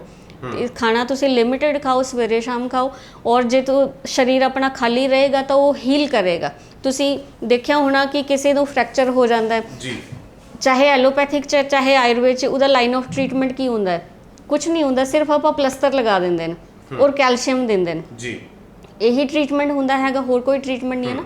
ਲੇਕਿਨ ਉਹਨੂੰ ਕੋਈ ਵੀ ਦਵਾਈ ਫ੍ਰੈਕਚਰ ਨੂੰ ਹੀਲ ਨਹੀਂ ਕਰਦੀ। ਫ੍ਰੈਕਚਰ ਨੂੰ ਹੀਲ ਕਰਦੀ ਸਿਰਫ ਜਿਹੜਾ ਤੁਸੀਂ ਉਹਨੂੰ ਇੱਕ ਪੋਸਚਰ 'ਚ ਬਣਾ ਕੇ ਰੱਖਤਾ, ਉਹਨੂੰ ਸਰੀਰ ਆਪਣੇ ਆਪ ਤੁਸੀਂ ਆਪਾਂ ਸਟੇਬਿਲਿਟੀ ਦੇ ਰਹੇ ਹਾਂ ਔਰ ਸਰੀਰ ਉਹਨੂੰ ਆਪਣੇ ਆਪ ਠੀਕ ਕਰ ਰਿਹਾ, ਉਹਨੂੰ ਕੋਈ ਦਵਾਈ ਠੀਕ ਨਹੀਂ ਕਰਦੀ ਹੈਗੀ। ਇਹ ਚੀਜ਼ ਰਹਿੰਦੀ ਹੈਗੀ। ਇੱਕ ਅਜੋਕੇ ਜ਼ਮਾਨੇ ਦੇ ਵਿੱਚ ਮੈਂ ਕਿਉਂਕਿ ਅਜੋਕਾ ਜ਼ਮਾਨਾ ਇਸ ਕਰਕੇ ਕਹਿ ਰਿਹਾ ਕਿਉਂਕਿ ਮੁੰਡੇ ਕੁੜੀਆਂ ਅੱਜ ਕੱਲ੍ਹ ਦੇ ਨਾ ਕੰਪਿਊਟਰਾਂ ਨੂੰ ਬਹੁਤ ਜ਼ਿਆਦਾ ਹੋ ਚੁੱਕੇ ਹੋਏ ਨੇ, ਐਡਵਾਂਸ ਤਕਨੀਕਾਂ ਨੂੰ ਬਹੁਤ ਜ਼ਿਆਦਾ ਹੋ ਚੁੱਕੇ ਹੋਏ ਨੇ, ਅਤੇ ਉਹਨਾਂ ਤਕਨੀਕਾਂ ਵੱਲ ਨੂੰ ਜਦੋਂ ਵਧੇ ਨੇ ਅਤੇ ਉਹਨਾਂ ਦੇ ਵਿੱਚ ਸਰਵਾਈਕਲ ਦੀਆਂ ਪ੍ਰੋਬਲਮਸ ਇੱਕ ਬਹੁਤ ਵੱਡਾ ਮੇਜਰ ਅੱਜ ਦੀ ਰੇਟ 'ਚ, ਕਿਉਂਕਿ ਗਰਦਨ ਜਦੋਂ ਝੁਕਦੀ ਹੈ ਕੰਮ ਕਰਦੇ ਨੇ ਤਾਂ ਸ਼ਾਇਦ ਗਰਦਨ 'ਤੇ ਬਹੁਤ ਜ਼ਿਆਦਾ ਪ੍ਰੈਸ਼ਰ ਆਉਂਦਾ। ਫੋਨਾਂ ਦੇ ਵਿੱਚ ਜਦੋਂ ਆਪਾਂ ਕੰਮ ਕਰਦੇ ਉਹ ਨਾ ਮਤਲਬ ਕਹਿਣ ਦਾ ਭਾਵ ਹੈ ਕਿ ਸਰਵਾਈਕਲ ਪ੍ਰੋਬਲਮ ਜਿਹੜੀ ਹੈ ਬਹੁਤ ਜ਼ਿਆਦਾ ਵੱਧ ਚੁੱਕੀ ਹੋਈ ਹੈ। ਕਈ ਵਾਰੀ ਇਹ ਸੁਣਿਆ ਵੀ ਹੈ, ਕਿਹਾ ਵੀ ਜਾਂਦਾ ਕਿ ਸਰਵਾਈਕਲ ਦਾ ਇਲਾਜ ਨਹੀਂ ਹੈ, ਕਿ ਆਯੁਰਵੈਦਿਕ ਸੰਭਵ? ਬਿਲਕੁਲ ਆਯੁਰਵੇਦ 'ਚ ਬਹੁਤ ਅੱਛਾ ਤਰੀਕਾ ਹੈਗਾ, ਮੈਡੀਸਿਨਸ ਬਹੁਤ ਇਫੈਕਟਿਵ ਹੈਗੀਆਂ। ਜੇ ਮੈਡੀਸਿਨਸ ਨਹੀਂ ਲੈਣੀਆਂ, ਹੋਮ ਰੈਮੀਡੀਜ਼ ਬਹੁਤ ਇਫੈਕਟਿਵ ਹੈਗੀਆਂ। ਕੁਝ ਲੋਕ ਇੱਦਾਂ ਦੇ ਵੀ ਹੁੰਦੇ ਜਿਹੜੇ ਨਹੀਂ ਅਫੋਰਡ ਕਰ ਸਕਦੇ ਮੈਡੀਸਿਨਸ, ਠੀਕ ਹੈ, ਤੇ ਉਹਨਾਂ ਲਈ ਹੋਮ ਰੈਮੀਡੀਜ਼, ਜਿਨ੍ਹਾਂ ਨੂੰ ਗਰਦਨ ਦੀ ਕਮਰ ਦੀ ਪ੍ਰੋਬਲਮ ਰਹਿੰਦੀ ਹੈਗੀ, ਦੇਖੋ ਖਾਣੇ 'ਚ ਸਿਰਫ 1-2 ਚੇਂਜਸ ਕਰੋ, ਜ਼ਿਆਦਾ ਕੁਝ ਨਹੀਂ ਕਰਨੇ ਦੀ ਜ਼ਰੂਰਤ। ਦੇਸੀ ਗਾਂ ਦਾ ਘਿਓ ਖਾਣਾ ਸ਼ੁਰੂ ਕਰੋ, ਜਾਂ ਤਿਲ ਖਾ ਲਓ, ਜਾਂ ਤਿਲਾਂ ਦਾ ਤੇਲ ਖਾ ਲਓ, ਜਾਂ ਤੁਸੀਂ ਸਰਦੀਆਂ ਦਾ ਮੌਸਮ ਆਉਂਦਾ ਉਦੋਂ ਤੁਸੀਂ ਅਲਸੀ ਦਾ ਤੇਲ ਖਾ ਲਓ, 2-3 ਮਹੀਨੇ ਫਲੈਕਸੀਡ ਆਇਲ ਖਾ ਲਓ, ਤੁਸੀਂ ਬਿਲਕੁਲ ਕਿਸੇ ਵੀ ਤਰ੍ਹਾਂ ਦੀ ਪੇਨ ਹੈਗੀ ਜਾਂ ਇੰਟਰਨਲ ਕੋਈ ਇੰਜਰੀ ਹੈਗੀ ਸਾਰੀ ਠੀਕ ਹੋ ਜਾਣੀ ਹੈ। ਸਾਰੇ ਦਿਨ 'ਚ ਕੱਚਾ ਨਾਰੀਅਲ ਗਰੀ ਜਿਹੜੀ ਹੁੰਦੀ ਹੈਗੀ ਉਹ ਤੁਸੀਂ ਵਿੱਚ ਖਾ ਸਕਦੇ ਹੋ, ਬਸ ਜਾਂ ਗਾਂ ਦਾ ਦੁੱਧ ਲੈ ਸਕਦੇ ਹੋ। ਇਹ ਖਾਣੇ ਪੀਣੇ 'ਚ ਪਰਹੇਜ਼ ਹੋ ਗਿਆ। ਬਾਕੀ ਕੁਝ ਕਰਨੇ ਦੀ ਜ਼ਰੂਰਤ ਨਹੀਂ, ਸਿਰਫ ਸਾਰੇ ਦਿਨ 'ਚ 1 ਘੰਟਾ ਐਕਸਰਸਾਈਜ਼ ਕਰ ਲਓ। ਮਤਲਬ ਸਵੇਰੇ ਚਾਹੇ ਵਾਕ ਕਰ ਲਓ, ਯੋਗਾ ਕਰ ਲਓ, ਥੋੜੀ ਬਹੁਤ ਐਕਸਰਸਾਈਜ਼ ਕਰ ਲਓ। ਜੇ ਤੁਸੀਂ ਇੰਨਾ ਕਰੀ ਕਰੋਗੇ ਤਾਂ ਬਿਲਕੁਲ ਠੀਕ ਹੋ ਜਾਓਗੇ। ਬਾਕੀ ਜਿਹੜੀ ਡਾਇਗਨੋਸਟਿਕ ਪਰਪਸ ਨਾਲ ਬਿਮਾਰੀਆਂ ਹੁੰਦੀਆਂ ਨੇ, ਜਿਵੇਂ ਕਿਸੇ ਨੂੰ ਸਰਵਾਈਕਲ ਸਪੌਂਡਿਲਾਈਟਿਸ ਹੋ ਗਿਆ ਜਾਂ ਡੀਜਨਰੇਸ਼ਨ ਹੋ ਗਈ ਡਿਸਕ 'ਚ, ਜਾਂ ਸਲਿਪ ਡਿਸਕ ਹੋ ਗਈ, ਜਾਂ ਐਂਕਿਲੋਜਿੰਗ ਸਪੌਂਡਿਲਾਈਟਿਸ ਹੋ ਗਿਆ, ਜਾਂ ਏਵੀਐਨ ਨੈਕਰੋਸਿਸ ਹੋ ਗਿਆ, ਜਿਨ੍ਹਾਂ ਨੂੰ ਚੂਲੇ ਬਦਲਾਣੇ ਪੈਂਦੇ ਨੇ ਜਾਂ ਚੂਲਿਆਂ 'ਚ ਦਰਦ ਹੁੰਦੀ ਹੈਗੀ, ਇੱਦਾਂ ਦੀਆਂ ਬਿਮਾਰੀਆਂ ਲਈ ਥੋੜਾ ਲੌਂਗ ਟਰਮ ਟ੍ਰੀਟਮੈਂਟ ਚੱਲਦਾ ਹੈਗਾ। ਕਿਸੇ ਪੇਸ਼ੈਂਟ ਨੂੰ 5-6 ਮਹੀਨੇ ਦਵਾਈ ਚੱਲਦੀ ਹੈ, ਔਰ ਜੇ ਕਿਸੇ ਨੂੰ ਰੀੜ੍ਹ ਦੀ ਹੱਡੀ ਦਾ ਗਠੀਆ ਹੁੰਦਾ ਹੈਗਾ ਤਾਂ ਤੁਹਾਨੂੰ ਪ੍ਰੋਪਰ ਟ੍ਰੀਟਮੈਂਟ ਹੀ ਲੈਣਾ ਪਏਗਾ। ਤੁਸੀਂ ਫਿਰ ਹੋਮ ਰੈਮੀਡੀਜ਼ ਨਾਲ ਠੀਕ ਨਹੀਂ ਹੋ ਸਕਦੇ। ਲੇਕਿਨ ਜਦੋਂ ਇੱਕ ਬਿਮਾਰੀ ਦੀ ਸ਼ੁਰੂਆਤ ਹੁੰਦੀ ਹੈਗੀ, ਤੁਸੀਂ ਉਦੋਂ ਦੇ ਉਦੋਂ ਹੀ ਹੋਮ ਰੈਮੀਡੀਜ਼ ਲੈ ਲਓ ਜਾਂ ਟ੍ਰੀਟਮੈਂਟ ਲੈ ਲਓ, ਤਾਂ ਤੁਸੀਂ ਉਦੋਂ ਬਿਲਕੁਲ ਠੀਕ ਵੀ ਹੋ ਸਕਦੇ ਹੋ। ਔਰ ਇਹਨਾਂ ਸਾਰੀਆਂ ਚੀਜ਼ਾਂ ਲਈ ਬਹੁਤ ਜ਼ਰੂਰੀ ਹੈਗਾ ਕਿ ਤੁਸੀਂ ਥੋੜ੍ਹਾ ਜਿਹਾ ਆਪਣੀ ਲਾਈਫ ਨੂੰ ਹਲਕਾ ਜਿਹਾ ਚੇਂਜ ਕਰੋ। ਕਿਉਂਕਿ ਦੇਖੋ, ਅੱਜ ਆਪਾਂ ਪੈਸੇ ਦੇ ਪਿੱਛੇ ਭੱਜ ਰਹੇ ਨੇ, ਕੱਲ ਨੂੰ ਉਹੀ ਪੈਸਾ ਤੁਸੀਂ ਸਾਨੂੰ ਆ ਕੇ ਦਿਓਗੇ ਜਾਂ ਬਾਕੀ ਹਸਪੀਟਲਸ 'ਚ ਆ ਕੇ ਦਿਓਗੇ, ਉਹ ਕਿਹੜੇ ਪਾਸੋਂ ਚੰਗੀ ਗੱਲ ਹੈ। ਅੱਜ ਆਪਾਂ ਜ਼ਿਆਦਾ ਕਮਾ ਲੈਣਾ, ਕੱਲ ਤੁਸੀਂ ਉਹੀ ਜ਼ਿਆਦਾ ਸਾਨੂੰ ਦੇ ਦੇਣਾ ਆ ਕੇ, ਤਾਂ ਉਹ ਸਹੀ ਨਹੀਂ ਹੈਗਾ। ਉਹਦੀ ਬਜਾਏ ਥੋੜ੍ਹਾ ਜਿਹਾ ਚੇਂਜਸ ਲਿਆਓ ਤੇ ਆਪਣਾ ਜਿਹੜਾ ਹੈਗਾ, ਬੱਚੇ ਵੀ ਸੁਰੱਖਿਅਤ ਰਹਿਣਗੇ, ਬੜੇ ਵੀ ਬਜ਼ੁਰਗ ਵੀ ਹਨ। ਉਹ ਸਾਰੀਆਂ ਚੀਜ਼ਾਂ ਜਿਹੜੀਆਂ ਹੈਗੀਆਂ, ਆਪਾਂ ਹਰ ਚੀਜ਼ ਦਾ ਇਲਾਜ ਅਵੇਲੇਬਲ ਹੁੰਦਾ ਹੈਗਾ। ਲੇਕਿਨ ਗੱਲ ਇਹ ਹੈ, ਆਪਾਂ ਬਿਮਾਰ ਹੋਈਏ ਕਿਉਂ? ਪਰਮਾਤਮਾ ਨੇ ਇੱਥੇ ਸਾਨੂੰ ਬਿਮਾਰ ਹੋਣ ਲਈ ਨਹੀਂ ਭੇਜਿਆ ਹੈਗਾ। ਬਿਲਕੁਲ। ਸੋ ਇੱਕ ਤੁਸੀਂ ਜ਼ਿਕਰ ਕੀਤਾ ਵਿੱਚ ਸਲਿਪ ਡਿਸਕ ਦਾ। ਅਸਲ ਦੇ ਵਿੱਚ ਸਲਿਪ ਡਿਸਕ ਕੀ ਹੁੰਦੀ ਹੈ, ਕੀ ਕਾਰਨ ਹੈ ਸਲਿਪ ਡਿਸਕ ਦੀ ਬਿਮਾਰੀ ਦਾ, ਹੁੰਦਾ ਕੀ ਹੈ? ਲੋਕ ਇਹ ਵੀ, ਕਿਉਂਕਿ ਬਹੁਤ ਲੋਕਾਂ ਦੇ ਵਿੱਚ ਜਦੋਂ ਸਲਿਪ ਡਿਸਕ ਦਾ ਨਾਮ ਆਪਾਂ ਲੈਂਦੇ ਹਾਂ ਤੇ ਲੋਕ ਇਮੈਜੀਨੇਸ਼ਨਸ ਕੁਝ ਹੋਰ ਕਰਨ ਲੱਗ ਪੈਂਦੇ ਨੇ, ਪਰ ਐਗਜ਼ੈਕਟਲੀ ਕੀ ਹੁੰਦੀ ਹੈ? ਨੋਰਮਲੀ ਕੀ ਹੁੰਦਾ ਹੈਗਾ, ਰੀੜ੍ਹ ਦੀ ਹੱਡੀ ਜਿਹੜੀ ਹੈਗੀ ਉਹ ਅਲੱਗ-ਅਲੱਗ ਪਾਰਟਸ ਦੇ ਨਾਲ ਜੁੜੀ ਹੋਈ ਹੈਗੀ। 3-4 ਪਾਰਟਸ ਹੈਗੇ ਉਹਦੇ, ਠੀਕ ਹੈ। ਗਰਦਨ ਦਾ ਹਿੱਸਾ ਅਲੱਗ ਹੈਗਾ, ਸੈਂਟਰਲ ਬੈਕ ਅਲੱਗ ਹੈਗੀ, ਕਮਰ ਵਾਲਾ ਹਿੱਸਾ ਅਲੱਗ ਹੈਗਾ, ਕਮਰ ਤੋਂ ਨੀਚੇ ਚੂਲੇ ਵਾਲਾ ਹਿੱਸਾ ਅਲੱਗ ਹੈਗਾ। ਛੋਟੇ-ਛੋਟੇ ਟਿਸ਼ੂਜ਼ ਹੈਗੇ, ਇਵੇਂ ਆਪਾਂ ਗੋਲਾਈ 'ਚ ਸਮਝ ਲਈਏ ਕਿ ਇੱਦਾਂ ਦੇ ਆਪਾਂ ਜਿਵੇਂ ਪੁਰਾਣੇ ਟਾਈਮ 'ਚ ਉਹ ਖੇਲਦੇ ਸੀ ਨਾ ਕੈਰਮ ਬੋਰਡ, ਉੱਦਾਂ ਦੀਆਂ ਡਿਸਕਾਂ ਸਮਝ ਲਓ। ਔਰ ਉਹਨਾਂ ਨੂੰ ਚਲਾਉਣੇ ਲਈ ਲੂਬਰੀਕੇਸ਼ਨ ਸਮਝ ਲਓ, ਜਿਵੇਂ ਐਲੋਵੇਰਾ ਜੈਲ ਸਮਝ ਲਓ ਕਿ ਉਹ ਸਲਾਈਸ ਕੱਟ ਕੇ ਆਪਾਂ ਵਿੱਚ ਪਾਈ ਹੋਈ ਹੈ। ਹੁਣ ਕੀ ਹੋ ਰਿਹਾ, ਆਪਾਂ ਖਾਣਾ ਪੀਣਾ ਸਹੀ ਨਹੀਂ ਖਾਂਦੇ, ਆਪਾਂ ਤੇਲ, ਘਿਓ, ਤਿਲ, ਸੀਡਸ, ਨਟਸ ਬਿਲਕੁਲ ਬੰਦ ਕਰਤੇ ਹੋਏ, ਛੱਡਦੇ ਹੋਏ, ਤਾਂ ਬਾਡੀ ਨੂੰ ਜਿਹੜੀ ਰਿਕੁਆਇਰਡ ਲੂਬਰੀਕੇਸ਼ਨ ਹੈਗੀ ਉਹ ਚੀਜ਼ ਉਹਨਾਂ ਨੂੰ ਨਹੀਂ ਮਿਲਦੀ, ਨਰਿਸ਼ਮੈਂਟ ਉਹਨਾਂ ਨੂੰ ਨਹੀਂ ਮਿਲਦੀ। ਔਰ ਆਪਾਂ ਇੱਦਾਂ ਦਾ ਖਾਣਾ ਖਾ ਰਹੇ ਨਾ ਅੱਜ ਕੱਲ੍ਹ ਜ਼ਿਆਦਾ, ਜਿਹੜਾ ਉੱਥੇ ਲੂਬਰੀਕੇਸ਼ਨ ਹੈ ਉਹ ਉਹਨੂੰ ਵੀ ਸੁਕਾ ਦੇ ਰਿਹਾ। ਉਹਦੇ 'ਚ ਕੀ ਆ ਜਾਂਦਾ, ਕੌਫੀ, ਚਾਹੇ ਉਹ ਬਲੈਕ ਕੌਫੀ ਹੈਗੀ, ਚਾਹੇ ਉਹ ਦੂਜੀ ਕੌਫੀ ਹੈਗੀ, ਕੋਲਡ ਡਰਿੰਕਸ ਆ ਜਾਂਦੀਆਂ ਨੇ, ਜਾਂ ਫਿਰ ਜਿਹੜੇ ਲੋਕ ਬਹੁਤ ਜ਼ਿਆਦਾ ਐਲਕੋਹਲ ਦਾ ਸੇਵਨ ਕਰਦੇ ਹੈਗੇ, ਉੱਦਾਂ ਦੀ ਇਹ ਚੀਜ਼ਾਂ ਆ ਜਾਂਦੀਆਂ ਨੇ। ਹੁਣ ਨੋਰਮਲੀ ਕੀ ਹੁੰਦਾ ਹੈਗਾ, ਜਿਨ੍ਹਾਂ ਨੂੰ ਸਲਿਪ ਡਿਸਕ ਹੋ ਜਾਂਦੀ ਹੈ, ਮੰਨ ਲਓ ਕਿ ਕਿਸੇ ਨੇ ਬਹੁਤ ਭਾਰੀ ਸਮਾਨ ਜਿਹੜਾ ਹੈਗਾ ਇੱਕਦਮ ਝਟਕੇ ਨਾਲ ਚੱਕ ਲਿਆ, ਠੀਕ ਹੈ, ਉਹਨੂੰ ਖਿੱਚ ਪੈ ਜਾਂਦੀ ਹੈਗੀ, ਤਾਂ ਉਹਦੀ ਉਹ ਜਿਹੜੀ ਡਿਸਕ ਹੈਗੀ ਉਹ ਸਲਿਪ ਹੋ ਜਾਂਦੀ ਹੈ। ਲੇਕਿਨ ਸਲਿਪ ਹੋ ਕੇ ਉਹ ਬਾਹਰ ਹੀ ਨਹੀਂ ਨਿਕਲ ਗਈ ਤੁਹਾਡੀ ਰੀੜ੍ਹ ਦੀ ਹੱਡੀ ਤੋਂ, ਮਤਲਬ ਹੈ ਉਹ ਉੱਥੇ ਹੀ, ਪਰ ਇੱਦਾਂ ਹੁੰਦਾ ਕਿ ਉਹ ਥੋੜ੍ਹੀ ਜਿਹੀ ਅੱਗੇ ਪਿੱਛੇ ਆ ਗਈ, ਮਤਲਬ ਹਾਰਡਲੀ ਇਹ mm 'ਚ ਗੈਪ ਹੁੰਦਾ ਹੈਗਾ। ਇਹ ਵੀ ਨਹੀਂ ਹੈਗਾ ਕਿ ਰੀੜ੍ਹ ਦੀ ਹੱਡੀ ਇੱਥੇ ਹੈ ਤਾਂ ਉਹ ਡਿਸਕ ਉੱਥੇ ਜਾ ਕੇ ਗਿਰੀ, ਇੱਦਾਂ ਨਹੀਂ ਹੋਏਗਾ। ਮਤਲਬ ਉਹ ਆਪਣੀ ਜਗ੍ਹਾ ਤੋਂ ਹਲਕੀ ਜਿਹੀ ਇੱਦਾਂ ਕਰੀ ਹੋਗੀ ਤੇ ਉਹ ਦੂਜੀਆਂ ਨਰਵਸ ਨੂੰ ਹਿੱਟ ਕਰ ਰਹੀ ਹੈ, ਉਹ ਜਿਹਦੇ ਨਾਲ ਬਲੱਡ ਸਰਕੂਲੇਸ਼ਨ ਰੁਕ ਰਿਹਾ ਔਰ ਤੁਹਾਨੂੰ ਦਰਦ ਹੋ ਰਹੀ ਹੈ। ਇੱਦਾਂ ਦੀ ਦਰਦ ਕਈ ਵਾਰੀ ਲੱਤਾਂ 'ਚ ਜਾਂਦੀ ਹੈ, ਲੱਤਾਂ 'ਚ ਸੁੰਨਪਨ ਆ ਜਾਂਦਾ ਹੈ, ਝੰਝਨਾਹਟ। ਇਹੀ ਮੇਰਾ ਅਗਲਾ ਸਵਾਲ ਵੀ ਇਹੀ ਸੀਗਾ, ਕਿਉਂਕਿ ਕਈ ਵਾਰੀ ਕੀ ਹੁੰਦਾ ਕਿ ਪੇਟ ਦੀ ਦਰਦ ਤੋਂ ਬਾਅਦ ਲੋਕ ਇਹ ਕਹਿੰਦੇ ਕਿ ਸਾਡੀਆਂ ਲੱਤਾਂ ਸੌਣੀਆਂ ਸ਼ੁਰੂ ਹੋ ਗਈਆਂ, ਲੱਤਾਂ ਦੇ ਵਿੱਚ ਨਮਨੈਸ ਆ ਗਈ, ਜਿਹੜੇ ਲੱਤਾਂ ਦੀਆਂ ਉਂਗਲੀਆਂ ਹੁੰਦੀਆਂ ਨੇ, ਪੋਟੇ ਹੁੰਦੇ ਨੇ, ਉਹਨਾਂ ਦੇ ਵਿੱਚ ਜਿਹੜਾ ਸੁੰਨਪਨ ਆ ਜਾਂਦਾ ਹੈ, ਕਿਉਂਕਿ ਉਹ ਨਰਵਸ ਨੂੰ ਉੱਥੇ ਥੋੜ੍ਹਾ ਜਿਹਾ ਡਿਸਕੰਫਰਟ ਦੇ ਰਹੀਆਂ। ਉਹਦੇ ਨਾਲ ਕੀ ਹੈਗਾ, ਬਲੱਡ ਸਰਕੂਲੇਸ਼ਨ ਤਾਂ ਰੁਕ ਹੀ ਰਿਹਾ, ਬ੍ਰੇਨ ਜਿਹੜਾ ਮੈਸੇਜ ਦੇ ਰਿਹਾ ਬਾਡੀ ਨੂੰ ਉਹ ਵੀ ਕਿਤੇ ਨਾ ਕਿਤੇ ਰੁਕ ਰਿਹਾ, ਮਤਲਬ ਉਹ ਓਬਸਟਰਕਸ਼ਨ ਕ੍ਰੀਏਟ ਹੋ ਰਹੀ ਹੈਗੀ। ਔਰ ਉਹਦਾ ਕਾਰਨ ਸਾਰਿਆਂ ਤੋਂ ਜ਼ਿਆਦਾ ਇਹੀ ਹੈਗਾ ਕਿ ਤੁਹਾਡੀ ਬਾਡੀ ਦੇ ਵਿੱਚ ਜਿਹੜੀ ਨਵੀਂ ਲੂਬਰੀਕੇਸ਼ਨ ਐਗਜ਼ੈਕਟ ਮਾਤਰਾ 'ਚ ਹੋਣੀ ਚਾਹੀਦੀ ਉਹ ਨਹੀਂ ਹੈਗੀ, ਔਰ ਬਾਤ ਬਹੁਤ ਜ਼ਿਆਦਾ ਵਧਿਆ ਹੋਇਆ। ਜਦੋਂ ਸਰੀਰ ਦੇ ਵਿੱਚ ਏਅਰ ਇੰਬੈਲੈਂਸ ਹੁੰਦੀ ਹੈਗੀ, ਬਾਤ ਵੱਧ ਜਾਂਦਾ ਨਾ, ਉਦੋਂ ਤੁਹਾਡੇ ਬਾਡੀ ਦੇ ਅੰਦਰ ਜਿਤਨੀ ਵੀ ਫਲੂਇਡ ਹੈਗਾ ਜੋੜਾਂ ਦੇ ਵਿੱਚ ਉਹ ਸੁੱਕਣਾ ਸ਼ੁਰੂ ਹੋ ਜਾਂਦਾ। ਉਹਦਾ ਐਗਜ਼ਾਮਪਲ ਇਹ ਹੈਗਾ ਕਿ ਤੁਸੀਂ ਕੋਈ ਗਿੱਲਾ ਕੱਪੜਾ ਕੀਤਾ ਔਰ ਆਪਾਂ ਸਮਝ ਲੈਂਦੇ ਹਾਂ ਬਾਤ ਮਤਲਬ ਹਵਾ, ਪੱਖਾ, ਤੇ ਜਿੰਨਾ ਮਰਜ਼ੀ ਗਿੱਲਾ ਕੱਪੜਾ ਹੋਵੇ ਉਹਨੂੰ ਪੱਖੇ ਅੱਗੇ ਸੁਕਾਓ ਤਾਂ ਉਹਨੇ ਬਿਲਕੁਲ ਸੁੱਕ ਜਾਣਾ। ਇਹ ਸੇਮ ਚੀਜ਼ ਆਪਣੀ ਬਾਡੀ 'ਚ ਹੀ ਹੁੰਦੀ ਹੈ। ਜਦੋਂ ਆਪਾਂ ਆਪਣਾ ਬਾਤ ਇੰਬੈਲੈਂਸ ਹੋ ਰਿਹਾ ਤਾਂ ਆਪਣੀ ਬਾਡੀ 'ਚ ਜਿੰਨਾ ਵੀ ਫਲੂਇਡ ਹੈ ਉਹ ਕੱਲਾ ਗੋਡਿਆਂ 'ਚ ਹੀ ਨਹੀਂ ਹੈਗਾ, ਗਰੀਸ ਕੱਲੀ ਗੋਡਿਆਂ 'ਚ ਹੀ ਨਹੀਂ ਹੈਗੀ, ਕੱਲੀ ਰੀੜ੍ਹ ਦੀ ਹੱਡੀ 'ਚ ਸਾਰੇ ਜੋੜਾਂ 'ਚ ਗਰੀਸ ਹੀ ਗਰੀਸ ਭਰੀ ਹੋਈ ਹੈ। ਪਰ ਪੇਸ਼ੈਂਟ ਨੂੰ ਇਹ ਲੱਗਦਾ ਕਿ ਸਿਰਫ ਗੋਡਿਆਂ ਦੀ ਸੁੱਕਦੀ ਹੈ, ਇਦਾਂ ਨਹੀਂ ਹੁੰਦਾ। ਕਿਉਂਕਿ ਇੱਕ ਦੂਜੇ ਨਾਲ ਜਿੰਨੇ ਵੀ ਜੋੜ ਜੁੜੇ ਹੋਏ ਹੈਗੇ ਉਹ ਫਲੂਇਡ ਦੇ ਨਾਲ ਉਹਨਾਂ ਦੀ ਕਨੈਕਟੀਵਿਟੀ ਹੈਗੀ, ਤਾਂ ਹੀ ਉਹ ਹਿਲਦੇ ਨੇ, ਤਾਂ ਹੀ ਉਹ ਵਰਕ ਕਰਦੇ ਨੇ, ਹੋਰ ਕੋਈ ਦੂਜਾ ਮਾਧਿਅਮ ਨਹੀਂ ਹੈਗਾ। ਤੇ ਇਹ ਚੀਜ਼ਾਂ ਨੂੰ ਆਪਾਂ ਪੂਰੀ ਤਰ੍ਹਾਂ ਠੀਕ ਕਰਨੇ ਲਈ ਬਹੁਤ ਥੋੜ੍ਹੀਆਂ ਸਾਵਧਾਨੀਆਂ ਰੱਖਣੀਆਂ ਪੈਣੀਆਂ। ਔਰ ਐਕਸਰਸਾਈਜ਼, ਹੁਣ ਮਸਕੂਲਰ ਸਟਿਫਨੈਸ ਵੀ ਇੱਕ ਕਾਰਨ ਹੋ ਸਕਦੀ ਹੈ ਕਿ ਆਪਾਂ ਐਕਸਰਸਾਈਜ਼ ਹੀ ਨਹੀਂ ਕਰਦੇ, ਆਪਾਂ ਤੁਰਦੇ ਫਿਰਦੇ ਨਹੀਂ ਹੈਗੇ, ਇਸ ਕਰਕੇ ਮਸਲ ਇਨਐਕਟਿਵ ਹੋ ਜਾਂਦੇ ਨੇ, ਹਾਰਡ ਹੋ ਜਾਂਦੇ ਨੇ, ਸਟਿਫ ਹੋ ਜਾਂਦੇ ਨੇ। ਤਾਂ ਹੀ ਆਪਾਂ ਕੁਝ ਵੀ ਭਾਰੀ ਸਮਾਨ ਚੱਕ ਲਿਆਂਗੇ ਤਾਂ ਉਹ ਜ਼ੋਰ ਆਪਣੀ ਕਮਰ ਨੂੰ ਪੈ ਜਾਂਦਾ ਹੈਗਾ, ਜਿਹਦੇ ਕਰਕੇ ਉਹ ਡਿਸਕ ਜਿਹੜੀ ਹੈਗੀ ਥੋੜੀ ਆਪਣੀ ਥਾਂ ਤੋਂ ਹਲਕੀ ਜਿਹੀ ਸਲਿਪ ਹੁੰਦੀ ਹੈ, ਬਹੁਤ ਜ਼ਿਆਦਾ ਨਹੀਂ, ਬਹੁਤ ਮਾਈਨਰ ਜਿਹਨੂੰ ਆਪਾਂ ਕਹਿ ਦਿੰਦੇ ਨੇ MM 'ਚ ਗੈਪ ਹੁੰਦਾ ਹੈਗਾ। ਔਰ ਮੈਂ ਇਹ ਦੇਖਿਆ ਕਿ ਇਹਨਾਂ ਚੀਜ਼ਾਂ ਲਈ ਮਤਲਬ ਪੇਸ਼ੈਂਟ ਇੰਨੇ ਕਰੀ ਉਹ ਹੈਗੇ, ਇੰਨੇ ਕਰੀ ਐਕਸਰੇ ਕਰਾ ਕੇ ਲਿਆਉਂਦੇ ਨੇ, ਇੰਨੀ ਕਰੀ MRI ਕਰਾ ਕੇ ਲਿਆਉਂਦੇ ਨੇ, ਮਤਲਬ ਉਹਨਾਂ ਨੂੰ ਇਹ ਮਜ਼ਾਕ ਲੱਗਦਾ। ਹਾਲਾਂਕਿ ਇਹ ਇੱਕ ਬਹੁਤ ਵੱਡਾ ਰੀਜ਼ਨ ਹੈ ਅੱਗੇ ਚੱਲ ਕੇ ਕੈਂਸਰ ਹੋਣ ਦਾ, ਕਿਉਂਕਿ ਇਹ ਚੀਜ਼ ਰੇਜ਼ ਇਹਦੀਆਂ ਬਹੁਤ ਹਾਰਮਫੁਲ ਹੁੰਦੀਆਂ ਹੈਗੀਆਂ। ਤੇ ਇਸ ਕਰਕੇ ਮੇਰੀ ਅਪੀਲ ਹੈ ਪੇਸ਼ੈਂਟਸ ਨੂੰ, ਤੁਸੀਂ ਆਪਣੀ ਮਰਜ਼ੀ ਨਾਲ ਕੋਈ ਐਕਸਰੇ MRI ਕੁਛ ਨਾ ਕਰਾਓ, ਠੀਕ ਹੈ। ਜਦੋਂ ਤੁਹਾਨੂੰ ਡਾਕਟਰ ਕਹੇਗਾ ਉਦੋਂ ਜ਼ਰੂਰਤ ਹੋਏਗੀ ਇਸ ਚੀਜ਼ ਦੀ। ਔਰ ਬਾਰ-ਬਾਰ ਆਪਣੀ ਬਾਡੀ ਨੂੰ ਇੱਦਾਂ ਦੀਆਂ ਹਾਰਮਫੁਲ ਰੇਜ਼ ਦੇ ਅੱਗੇ ਐਕਸਪੋਜ਼ਰ ਕਰਨਾ ਸਹੀ ਨਹੀਂ ਹੈਗਾ। ਠੀਕ ਹੈ ਜੀ।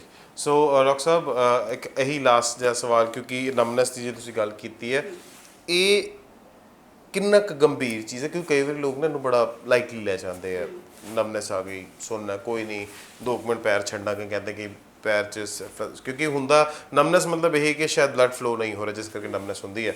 ਲੋਕ ਕਹਿੰਦੇ ਨੇ ਆਪਾਂ ਪੈਰ ਛੱਡਾਂਗੇ ਹੋ ਜਾਏਗਾ, ਪਰ ਉਹ ਠੀਕ ਨਹੀਂ ਹੁੰਦੀ। ਤਾਂ ਉਹਨੂੰ ਹੁਣ ਕਿੱਦਾਂ ਫਿਰ ਆਪਾਂ ਸਹੀ ਕਰ ਸਕਦੇ ਹਾਂ, ਜਾਂ ਉਹ ਤੋਂ ਬਚਿਆ ਕਿੱਦਾਂ ਜਾ ਸਕਦਾ? ਦੇਖੋ, ਰੀੜ੍ਹ ਦੀ ਹੱਡੀ ਦੀ ਸਾਰੀਆਂ ਬਿਮਾਰੀਆਂ ਬਹੁਤ ਗੰਭੀਰ ਹੈਗੀਆਂ, ਉਹਦੇ ਮੈਂ ਕਾਰਨ ਤੁਹਾਨੂੰ ਦੱਸ ਦਿੰਦੀ ਹਾਂ। ਕਿਉਂਕਿ ਬਿਮਾਰੀ ਭਾਵੇਂ ਇੱਕ ਹੈਗੀ ਲੇਕਿਨ ਸਿੰਪਟਮਸ ਅਲੱਗ-ਅਲੱਗ ਹੈਗੇ। ਕਿਸੇ ਨੂੰ ਪੇਸ਼ੈਂਟ ਨੂੰ ਤਾਂ ਇਹ ਪਤਾ ਹੀ ਨਹੀਂ ਹੁੰਦਾ ਕਿ ਮੈਨੂੰ ਰੀੜ੍ਹ ਦੀ ਹੱਡੀ ਦੀ ਪ੍ਰੋਬਲਮ ਹੈ, ਉਹਨੂੰ ਲੱਤਾਂ 'ਚ ਹੀ ਦਰਦ ਹੁੰਦੀ ਹੈ, ਲੇਕਿਨ ਕਾਰਨ ਉਹਦਾ ਕਮਰ ਹੈਗੀ। ਕਈ ਵਾਰੀ ਕਮਰ 'ਚ ਜਦੋਂ ਆਪਾਂ ਦੇਖਦੇ ਨੇ ਇਨਵੈਸਟੀਗੇਟ ਕਰਵਾ ਕੇ ਤਾਂ ਉਹਨੂੰ ਰੀੜ੍ਹ ਦੀ ਹੱਡੀ 'ਚ ਜਾਂ ਤਾਂ ਉਸ ਏਰੀਆ 'ਚ ਪਰਟੀਕੂਲਰ ਉਹਨੂੰ ਜਾਂ ਤਾਂ AVN ਦੀ ਪ੍ਰੋਬਲਮ ਆ ਰਹੀ ਹੈ, ਜਾਂ ਉਹਦਾ ਡਿਸਕ ਜਿਹੜੀ ਹੈਗੀ ਉਹ ਰਪਚਰ ਹੋਈ ਹੈ, ਜਾਂ ਬਲਜ ਆਇਆ ਉਹਦੇ 'ਚ, ਜਾਂ ਹੋਰ ਵੀ ਸਪੌਂਡਲਾਈਟਿਸ ਆ ਰਿਹਾ, ਮਤਲਬ ਅੰਦਰੋਂ ਹੱਡੀਆਂ ਖਰਾਬ ਹੋਣਾ ਸ਼ੁਰੂ ਹੋ ਰਹੀਆਂ ਹੈਗੀਆਂ। ਮਲਟੀਪਲ ਰੀਜ਼ਨਸ ਹੁੰਦੇ ਹੈਗੇ। ਪਹਿਲਾਂ ਤੁਹਾਨੂੰ ਉਹਨਾਂ ਚੀਜ਼ਾਂ ਨੂੰ, ਜੇ ਤੁਹਾਨੂੰ ਲੰਬੇ ਸਮੇਂ ਤੋਂ ਹੈਗੀ ਤਾਂ ਤੁਸੀਂ ਉਹਨੂੰ ਬਿਲਕੁਲ ਅਣਦੇਖਾ ਨਾ ਕਰੋ। ਹੋਮ ਰੈਮੇਡੀਜ਼ ਮੈਂ ਤੁਹਾਨੂੰ ਕੁਛ ਦੱਸ ਦਿੰਦੀ ਹਾਂ, 2-4 ਉਹ ਘਰ ਕਰਿਓ। ਜੇ ਨਹੀਂ ਫਰਕ ਪੈਂਦਾ ਫਿਰ ਜ਼ਰੂਰ ਡਾਕਟਰਸ ਨੂੰ ਦਿਖਾਇਓ, ਜ਼ਰੂਰੀ ਨਹੀਂ ਸਾਡੇ ਕੋਲ ਆਉਣਾ। ਹੋਰ ਵੀ ਬਹੁਤ ਸਾਰੇ ਆਯੁਰਵੇਦ ਦੇ ਡਾਕਟਰ ਹੈਗੇ, ਤੁਸੀਂ ਸਾਰਿਆਂ ਕੋਲ ਜਾ ਕੇ ਵੀ ਟ੍ਰੀਟਮੈਂਟ ਕਰਾ ਸਕਦੇ ਹੋ। ਕਿਉਂਕਿ ਮੇਰਾ ਇਹ ਪਰਪਸ ਨਹੀਂ ਹੁੰਦਾ ਕਿ ਹਰ ਪੇਸ਼ੈਂਟ ਆਪਾਂ ਆਪਣੇ ਕੋਲ ਬੁਲਾਈਏ। ਤੁਹਾਨੂੰ ਜਿਹੜਾ ਨਜ਼ਦੀਕ ਡਾਕਟਰ ਪੈਂਦਾ ਤੁਸੀਂ ਉਹਦੇ ਕੋਲ ਜਾਓ। ਹੁਣ ਇਸ ਬਿਮਾਰੀ ਦੀ ਗੰਭੀਰਤਾ ਮੈਂ ਤੁਹਾਨੂੰ ਇਹ ਦੱਸਦੀ ਹਾਂ, ਕਮਰ ਦੀ ਦਰਦ ਦੀ, ਕਿ ਜੇ ਤੁਸੀਂ ਇਹਨੂੰ ਬਹੁਤ ਲਾਈਟਲੀ ਲੈਂਦੇ ਹੋ ਤਾਂ ਤੁਸੀਂ ਸਾਰੀ ਉਮਰ ਲਈ ਬੈੱਡ 'ਤੇ ਪੈ ਸਕਦੇ ਹੋ, ਠੀਕ ਹੈ, ਬੈੱਡ ਰੀਡਨ ਹੋ ਜਾਂਦੇ ਨੇ ਪੇਸ਼ੈਂਟਸ। ਜੇ ਤੁਸੀਂ ਇਹਨੂੰ ਬਹੁਤ ਮਤਲਬ ਪ੍ਰੋਪਰਲੀ ਇਹਨੂੰ ਅਟੈਂਸ਼ਨ ਨਹੀਂ ਦਿੰਦੇ ਤਾਂ ਤੁਹਾਨੂੰ ਪੈਰਾਪਲੀਜੀਆ ਵੀ ਹੋ ਸਕਦਾ ਹੈ। ਮਤਲਬ ਤੁਹਾਡਾ ਕਮਰ ਦੇ ਨੀਚੇ ਦਾ ਧੜ ਤੁਹਾਨੂੰ ਮਹਿਸੂਸ ਹੀ ਨਹੀਂ ਹੋਣਾ ਕਿ ਹੈ ਜਾਂ ਨਹੀਂ ਹੈਗਾ। ਸੁੰਨਪਨ ਬਹੁਤ ਐਕਸਟ੍ਰੀਮ ਜਾਣਾ ਸ਼ੁਰੂ ਹੋ ਜਾਂਦਾ ਹੈ। ਕਈ ਵਾਰੀ ਇੱਦਾਂ ਦੇ ਪੇਸ਼ੈਂਟ ਜਦੋਂ ਰਾਤ ਨੂੰ ਲੇਟਦੇ ਨੇ ਇਹਨਾਂ ਨੂੰ ਨੀਂਦ ਨਹੀਂ ਆਉਂਦੀ, ਜਿਵੇਂ ਤੋੜ ਲੱਗਦੀ ਹੈ, ਲੱਤਾਂ 'ਚ ਦਰਦ ਬਹੁਤ ਜ਼ਿਆਦਾ ਹੁੰਦੀ ਹੈਗੀ। ਕੁਝ ਕੇਸਿਸ ਇੱਦਾਂ ਦੇ ਹੁੰਦੇ ਹੈਗੇ ਜਿਨ੍ਹਾਂ ਨੂੰ ਯੂਰਿਨ ਦੀ ਸੈਂਸ ਖਤਮ ਹੋ ਜਾਂਦੀ ਹੈਗੀ, ਪਤਾ ਨਹੀਂ ਚੱਲਦਾ, ਉਹਨਾਂ ਨੂੰ ਡਾਈਪਰਸ ਯੂਜ਼ ਕਰਨੇ ਪੈਂਦੇ ਹੈਗੇ।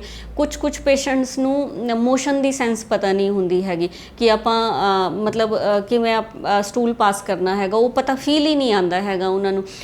ਜੈਂਟਸ ਦੀ ਪ੍ਰੋਬਲਮ ਸਾਰੇ ਤੋਂ ਜ਼ਿਆਦਾ ਇਹ ਹੁੰਦੀ ਹੈਗੀ ਕਿ ਉਹਨਾਂ ਨੂੰ ਸੈਕਸ ਤੋਂ ਰਿਲੇਟਡ ਬਹੁਤ ਜ਼ਿਆਦਾ ਪ੍ਰੋਬਲਮਸ ਆਉਣਾ ਸ਼ੁਰੂ ਹੋ ਜਾਂਦੀਆਂ ਹੈਗੀਆਂ, ਠੀਕ ਹੈ। ਇੰਪੋਟੈਂਸੀ ਆਉਂਦੀ ਹੈ, ਇਨਫਰਟੀਲਿਟੀ ਆਉਂਦੀ ਹੈਗੀ ਮੈਕਸਿਮਮ। ਇਸ ਕਰਕੇ ਗੋਡਿਆਂ ਦਾ ਫਿਰ ਵੀ ਕੋਈ ਕ੍ਰਿਟੀਕਲ ਇਸ਼ੂ ਨਹੀਂ ਹੈਗਾ। ਰੀੜ੍ਹ ਦੀ ਹੱਡੀ ਜਿਹੜੀ ਹੈਗੀ ਉਹਨੂੰ ਤੁਸੀਂ ਬਿਲਕੁਲ ਵੀ ਨਜ਼ਰਅੰਦਾਜ਼ ਨਾ ਕਰੋ। ਇਹ ਇੱਦਾਂ ਦੀ ਬਿਮਾਰੀ ਹੈਗੀ ਕਿ ਤੁਹਾਨੂੰ ਸਮਝ ਹੀ ਨਹੀਂ ਆਉਣੀ ਹੈ ਕਿ ਇਹ ਬਿਮਾਰੀ ਦੀ ਜੜ ਕੀ ਹੈਗੀ, ਕਿਉਂਕਿ ਇਹ ਬਿਮਾਰੀ ਰੀੜ੍ਹ ਦੀ ਹੱਡੀ ਤੋਂ ਸ਼ੁਰੂ ਹੋ ਰਹੀ ਹੈ ਲੇਕਿਨ ਅਪੀਅਰੈਂਸ ਕਿਤੇ ਹੋਰ ਹੋ ਰਹੀ ਹੈਗੀ। ਇਸ ਕਰਕੇ ਇਸ ਚੀਜ਼ ਲਈ ਬਹੁਤ ਜ਼ਰੂਰੀ ਹੈ ਟਾਈਮ ਸਿਰ ਟ੍ਰੀਟਮੈਂਟ ਲੈਣਾ। ਹੁਣ ਜੇ ਤੁਸੀਂ ਘਰ ਹੋਮ ਰੈਮੇਡੀਜ਼ ਜਾਣਨਾ ਚਾਹੁੰਦੇ ਹੋ ਤਾਂ ਇਹਦੇ ਲਈ ਅਦਰਕ ਦਾ ਪਾਣੀ ਉਬਾਲ ਕੇ ਪੀਣਾ ਸ਼ੁਰੂ ਕਰੋ, ਬਹੁਤ ਅੱਛੀ ਬੈਸਟ ਰੈਮੇਡੀ ਹੈ। ਤੁਸੀਂ ਸ਼ਹਿਦ ਲੈ ਲਓ ਔਰ 200-250 ਗ੍ਰਾਮ ਸ਼ਹਿਦ ਲੈ ਲਓ, ਉਹਦੇ 'ਚ ਕਮ ਸੇ ਕਮ ਤੁਸੀਂ 20-25 ਕਲੀਆਂ ਜਿਹੜੀਆਂ ਹੈਗੀਆਂ ਲਸਣ ਦੀਆਂ ਹਲਕੀਆਂ ਕੁੱਟ ਕੇ ਉਹਦੇ 'ਚ ਭਰ ਲਓ। ਉਹਨੂੰ ਤੁਸੀਂ 10-15 ਦਿਨ ਬੰਦ ਕਰਕੇ ਕੱਚ ਦੇ ਭਾਂਡੇ 'ਚ ਬੰਦ ਕਰਕੇ ਰੱਖ ਲਓ। ਉਸ ਤੋਂ ਬਾਅਦ ਰੋਜ਼ ਤੁਸੀਂ ਲਸਣ ਦੀ 1 ਕਲੀ ਸਵੇਰੇ ਖਾਲੀ ਪੇਟ ਉੱਠ ਕੇ ਖਾਣੀ ਹੈ। ਬਹੁਤ ਬੈਸਟ ਰੈਮੇਡੀ ਹੈਗੀ ਰੀੜ੍ਹ ਦੀ ਹੱਡੀ ਦੀ। ਜਿੰਨੇ ਵੀ ਪੇਸ਼ੈਂਟਸ ਹੈਗੇ ਉਹ ਬਿਲਕੁਲ ਘਰ ਬੈਠੇ ਠੀਕ ਹੋ ਜਾਂਦੇ ਨੇ।